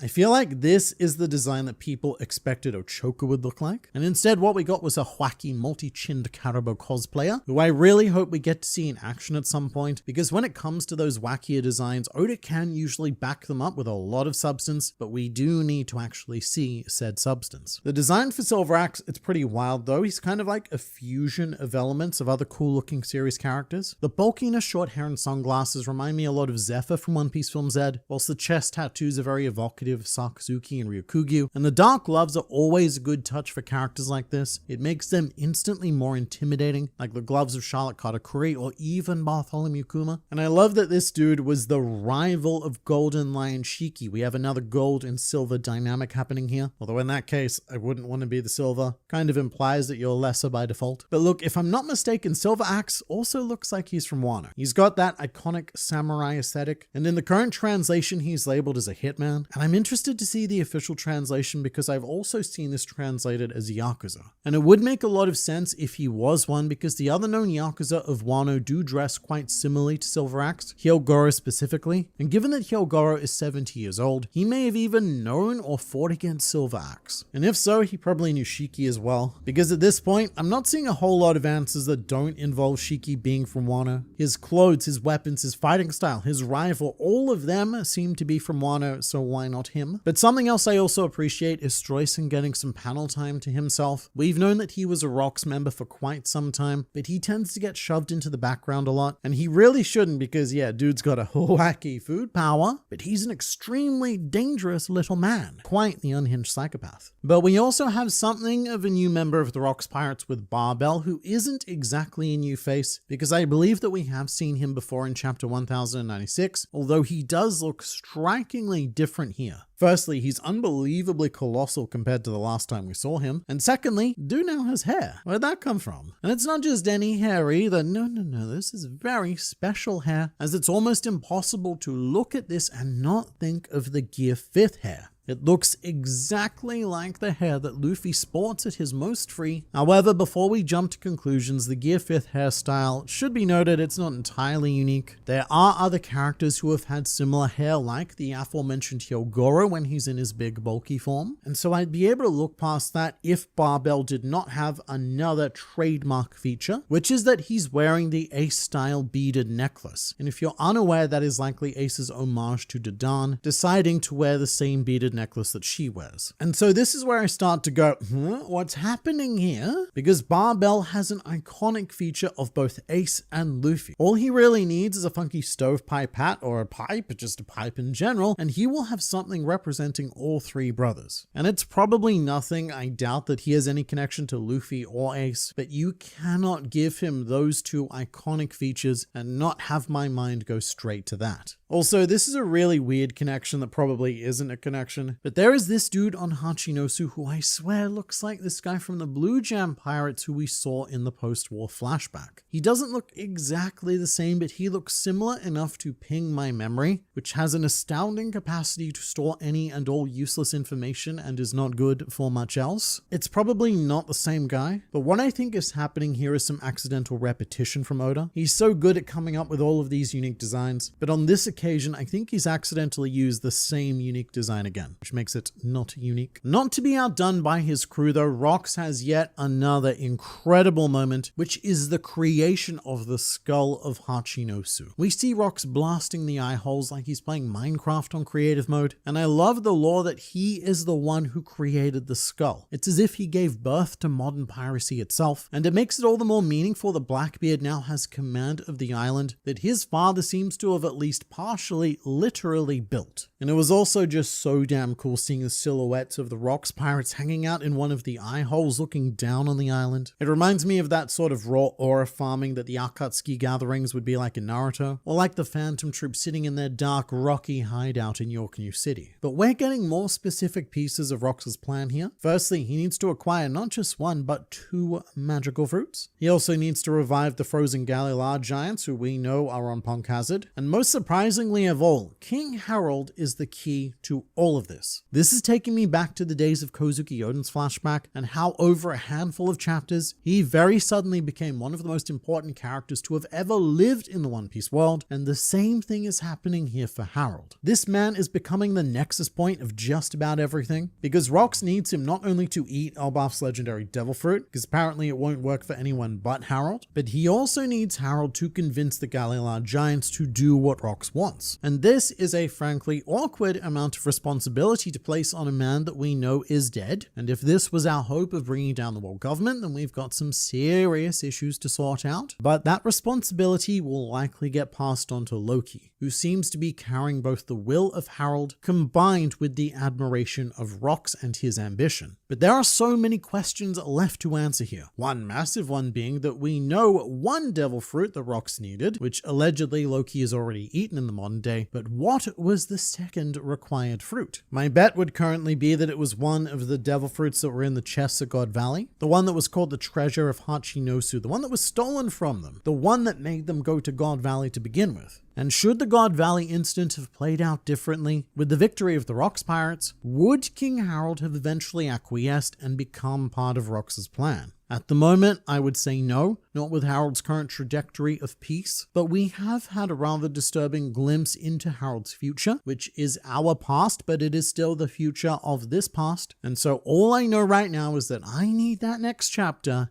immediately.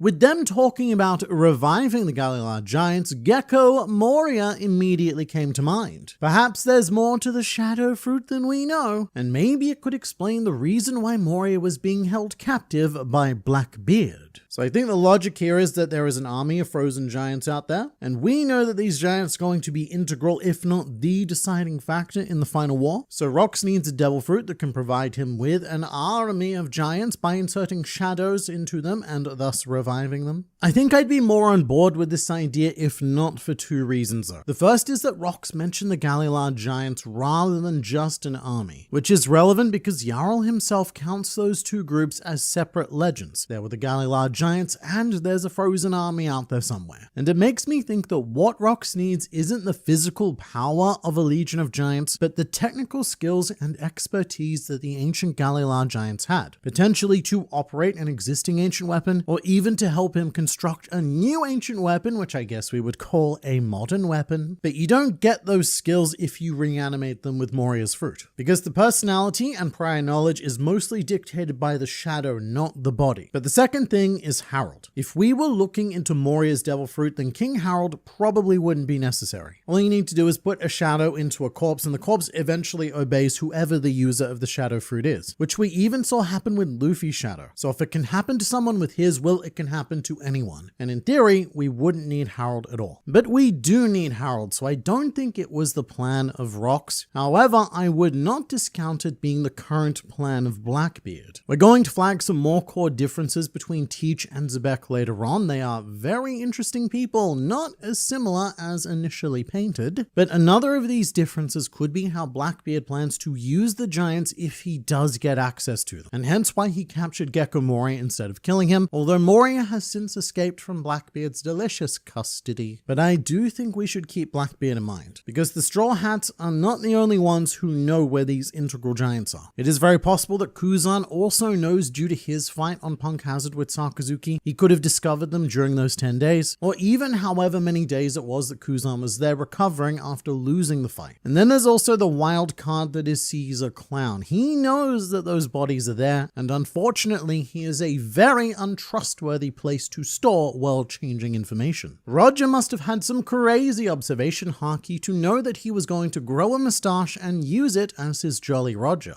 So this is the question that I had after the God Valley flashback as well, and this happens well before that. We do see the Oro Jackson in this chapter, and there are two very important things that we should examine. The first is that, yes, even all of the way back then, the Jolly Roger of the crew featured Roger's at the time non-existent mustache and or nose hair, as originally Oda did intend it to be Roger's nose hair masquerading as a mustache. But usually the Jolly Roger is a pretty direct representation of the captain of a crew, at least in One Piece. There are a few exceptions to this, but not many. So why would a relatively young and fairly nude upper lip Roger choose to represent himself with a mustache that he does not have? A few fun answers that I've heard are one, that it was always Roger's ambition to grow a mustache, but he just couldn't pull it off until later in life. And I also saw someone suggest that in an attempt to impress Ashaki, Roger shaved his mustache off because she made fun of it the last time they met. However, I would also say let's just look at the Jolly Roger again and note that the mustache is drawn in the style of those Gear 5th swirls. And maybe it has a meaning tied to Joy Boy rather than Roger himself. Sort of like how the Rocks Pirates Jolly Roger has that demonic swirl in the skull that is now hypothesized to be Rox's depiction of Davy Jones rather than himself, because Rox doesn't look anything like it. But the next thing that we should look at, and this is something that you should always be on the lookout for with the Oro Jackson, which is that even this early in the journey, the Roger Pirates are carrying the giant spotted egg, which at this point in One Piece is one of the last big mysteries that we still know absolutely nothing about. But the Roger Pirates were apparently lugging this egg around for at least 20 years, and it didn't even hatch by the time that the crew was disbanded. Although it has also been suggested that this egg is not a real egg, and that it's an aesthetic flourish constructed by Tom, and in fictional reality it's some sort of room like food storage or whatnot. Don't know, but the egg question, it continues. Roger wasn't sick. He turned himself in because his right-hand man walked away with the love of his life. Yeah, not an amazing chapter to be Roger. For the first time, I think the "he didn't laugh" meme actually applies, and this chapter has actually birthed a brand new online artistic movement of Rayleigh stealing Roger's girl. And what makes it funnier is that, yeah, this flashback has spiraled into its own thing, but it did logically begin as Loki's story. So just think about that. If this whole flashback is being framed as the words of Loki, within that framework, you've got Loki glazing the crap out of Rox, his hero, and slandering Roger, that ugh. Listen up, there was this really cool guy who like the whole world was afraid of. His name was Rox. He went to Emu, pulled down his pants, flipped him off, and jumped off the red line with my dad. But then you have this dude, Roger, right? Absolute beta cuck. While Rox was busy declaring war on the planet, Roger was simping for his first mate's wife. Really embarrassing stuff. And Harridan's just sitting there patiently yet angrily wondering when Loki's finally gonna get to the point. But I should say that this first mate game is a bit of an established trend in the fictional pirating world. The first mate usually pulls at higher rates than the captain. Oda in Volume 4 Billion said that Ben Beckman was the ladies' man of the Red Hair Pirates, and also stuff like how King is the established pretty boy of the Beast Pirates. Really, the Straw Hats are an aberration because more women do tend to fall for Luffy than they do Zoro, and it is interesting to see such a distinct difference between Luffy and Roger. I never really expected Roger to show interest in anyone because he and Luffy have thus far mostly been painted by the same brush, but I am really enjoying getting to know Roger more and not just associating him with the Luffy persona. And I guess predictably there has been some controversy on the internet about Roger's simping, and more specifically how he, the future Pirate King, was completely defeated and brought to the floor by Shaki. Which, full credit to Shaki, this makes her the first character who we've seen on page or on screen defeat Roger. Roger is not unbeatable, especially in these early pre-Pirate King days. Remembering that the story we're telling right now isn't even Roger's era. Roger's era began after the defeat of Rox. So we're still in the infancy of the Roger Pirates as well. And after having praised his differences from Luffy, one other similarity they do have is that I'm sure Roger lost to a whole ton of people across his career just like Luffy has. Luffy tends to lose or somehow be rendered prone at least once per arc, usually due to something stupid. And sometimes it is justified, like being beaten by Kaido 3 times, but other times it is just Luffy being an idiot, like when he got trapped in a coffin and had his shadow stolen by Gecko Moria. And I feel like if we were to go through Roger's entire career, which I would love to see, and I hope we do one day, but if we did, I bet we'd see a lot of dumb losses from him as well. Funny to see Rox treat Kaido like an unpaid intern. So when it comes to the Rox Pirates, Kaido was nothing. He was a glorified cabin boy. In fact, I'm pretty sure he's only 15 years old in this chapter. You can definitely tell because he's acting like a broody teenager. Compared to everyone else on this crew at this time, Kaido is the one with the least name recognition, the least amount of experience, and shockingly, aside from Stroyson and Stussy, he probably has the least amount of raw physical power at the time in this group. So Kaido, he's a bit of an afterthought in this era. He's lucky just to be included.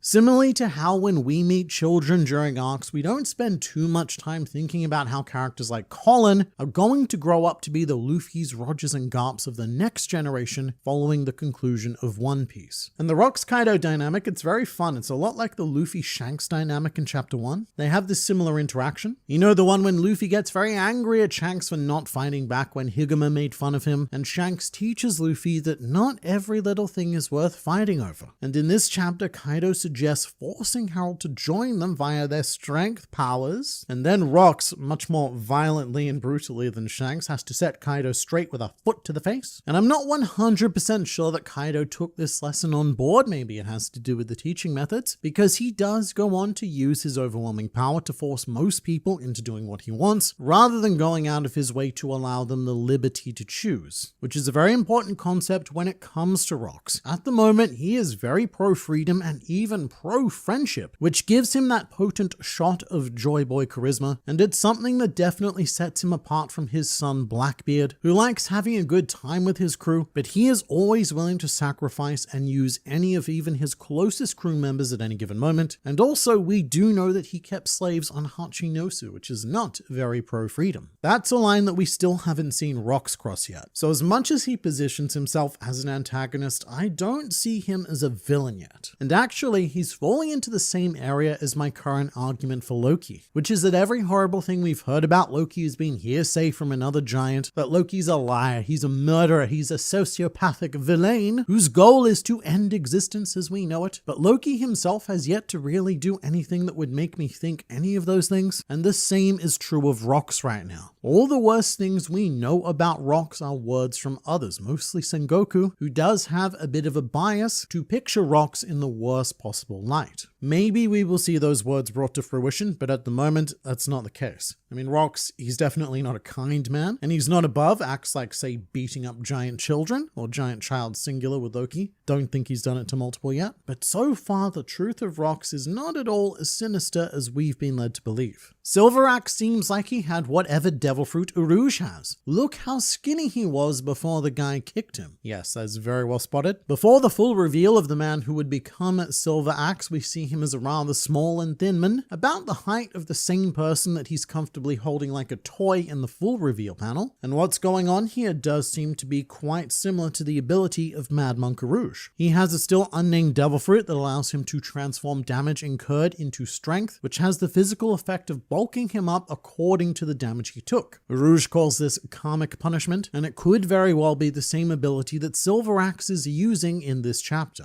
which would be yet another Rocks connection to the worst generation, as we're also currently speculating that Don Marlin is related to Capone Gang Beige, but it may also be a completely different power altogether, and we're probably going to get our answer to this in a future SBS segment. Ganzui looks so much like the 5th, 6th, and 7th son of Big Mom. She definitely had a lot of fun with the Rocks pirates. So I've been trying not to notice that, because in this era, Big Mom was, according to the timeline, pretty much non-stop pregnant. It's actually surprising that you can't see a bump in their group shot, meaning that she must have given birth very recently before this moment, because she had kids in almost every year of her time with the Rocks pirates, which does bring up the question of, well, where did she source all of these fathers? And now the comparison has been drawn between Ganzui and the Charlotte quintuplets, the most famous one being Charlotte Opera, although he's not a great comparison, mostly because he keeps himself covered in cream at all times, which I want to point out is not a quirk of his devil fruit, it's just a lifestyle choice. But there's also Charlotte Counter, Cadenza, Cabaletta, and Gala, who anime watchers should be very familiar with, because there was a frankly painful amount of filler of Luffy facing off against each one of them individually during Whole Cake Island, except for Gala, who interestingly has never actually been featured in either the anime or the manga. All we have is this sketch of him. Now with that said, I don't know how on board I am with Ganzui as the father. They do look kind of similar, but I don't know if there's quite enough there. And I also don't know if it works out in terms of the timeline either, because the Charlotte quintuplets, they're quite old. They're all 46 years old. Those dudes are very middle-aged men, far too middle-aged to be covering themselves in cream. So Ganzui would have had to impregnate Big Mom 47 years ago, and it's a tight window, but it could work out, as 48 years ago was when we saw the Rocks pirates on Elbaf with their tiny crew that did not feature Charlotte Linlin at the time. So if she joined them in that next year, then I suppose there is a window. I find it crazy that more people are into Shaki than Gloriosa. Am I missing something? Maybe you are, but mate, who cares? You are in the minority, which means less competition for you. Women don't like simps, sure, but if you don't want your woman to simp for you, then you're crazy. Right, so I think the internet is a bit too liberal with the use of the word simp, because its definition is excessive and off-putting, desperate displays of attention and admiration with the goal of love or sex. And there is a big difference between this and showing genuine affection and appreciation for someone, which you might want to note is what Shaki showed Ray Lee and what Ray Lee showed back. They didn't simp for each other, but they did have that spark, and would you look at that, they're the two that end up married. So you may think that you want to be simped for, and you may even enjoy it for a few moments before you realize the full severity of your situation and just how much trouble you're now in. I don't care who you are, just because you may currently be living in a drought does not mean that you should be dreaming of drowning. Man on the internet, how can Shaki have Boa's devil fruit in the flashback and still be alive today? Perhaps the women of Amazon Lily have a secret understanding of devil fruits. Alright, this is definitely worth addressing because there is some very understandable confusion. In this chapter, we do see what appears to be marine soldiers turned to stone. However, this is just an illusion caused by the shading that Oda has decided to use. As whenever people are turned to stone in the manga, they have this rough splotchy texture applied to them, which isn't present with the marines we see in this chapter. And the reason why Oda uses the shading effect that he did is for an easy way to create depth. For example, in the panel preceding the marines, you've got all the men on the floor with a darker shade applied to them than the women and the background, which helps that perception of depth, separating foreground and background. Whereas if they were both the same shade, then it would be more of a monotonous blob and a difficult panel to look at. But I do see why it's slightly confusing in this particular case. Shaki has more game than Boa, probably because Boa hates men. I mean, yeah, if we're talking game, both Shaki and Hancock, they are generational talents at said game, but Shaki actually enjoys playing and has a passion for the game, so of course that is always going to take her a lot further than Hancock. Man on the internet, what if the God Valley event happened after Harold's death, or even because of his death? So that was honestly my first thought as well because of the ridiculous degree of importance that Harold now has to the world. But that was very quickly dispelled because we do know that Harold was still alive when adult Shanks went to visit Elbaf. And given that Shanks was a baby during God Valley, it seems like Harold went on to live quite some time after the God Valley incident. Mr. Internet Man, I am almost certain that Barbell of the Rocks Pirates is brothers with Sunbell of the Roger Pirates. I really like this. I think you could be onto something here because yes, they are both fishermen. They're also both quite chonksome, and unfortunately we know next to nothing about Sunbell. Not his role on the crew, not even what kind of fisherman he is. Although we do know that Toei accidentally race swapped him at some point because in episode 0 they animated him as a big old pasty human. But two fishmen, two chonky fishmen whose names both end in Bell, both on opposing sides of the pirating spectrum. Look, I don't think it's insane to think that they may be related. Next chapter better explain why Gloriosa joined Rocks instead of Roger. I think this chapter explained that. Gloriosa joined Rocks because Roger didn't want anything to do with her on his crew. I almost guarantee that the second devil fruit that Rocks was looking for was the dark fruit to eat for himself. There's some sort of secret to that, like its awakening ability. With the limited amount of what we know, I do currently think this makes the most sense. It would also explain why Blackbeard from childhood knew the exact fruit that he was hunting for. If Blackbeard's mother knew about Rox's plan, then she could have passed those details down to little Marshall D. Teach, who spent 2 decades patiently and diligently searching for one fruit to rule them all. But something else to suggest would be Blackbeard's second fruit, the Guruguru no Mi, because it's only something like that that would have had the power to do something drastic, like say tear down the Red Line and actually destroy the Holy Land. But also, it can't be both, as one of the 2 fruits that Rox is looking for was supposed to be on Elbaf, hinting that it's their legendary devil fruit. But then again, Rox may only be flagging 2 fruits here because he may already be the user of one. At this point, Rox could be the user of the Yami Yami no Mi right here and now. And the true key to this whole plan is, as we've suspected for quite some time with Blackbeard, is to achieve a total of 3 devil fruits, 1 from each class: the Darkness Logia, the Tremor Paramecia, and the as of yet unnamed Zoan fruit. And I very much look forward to discovering exactly what kind of devil fruit Elbaf's legendary treasure is.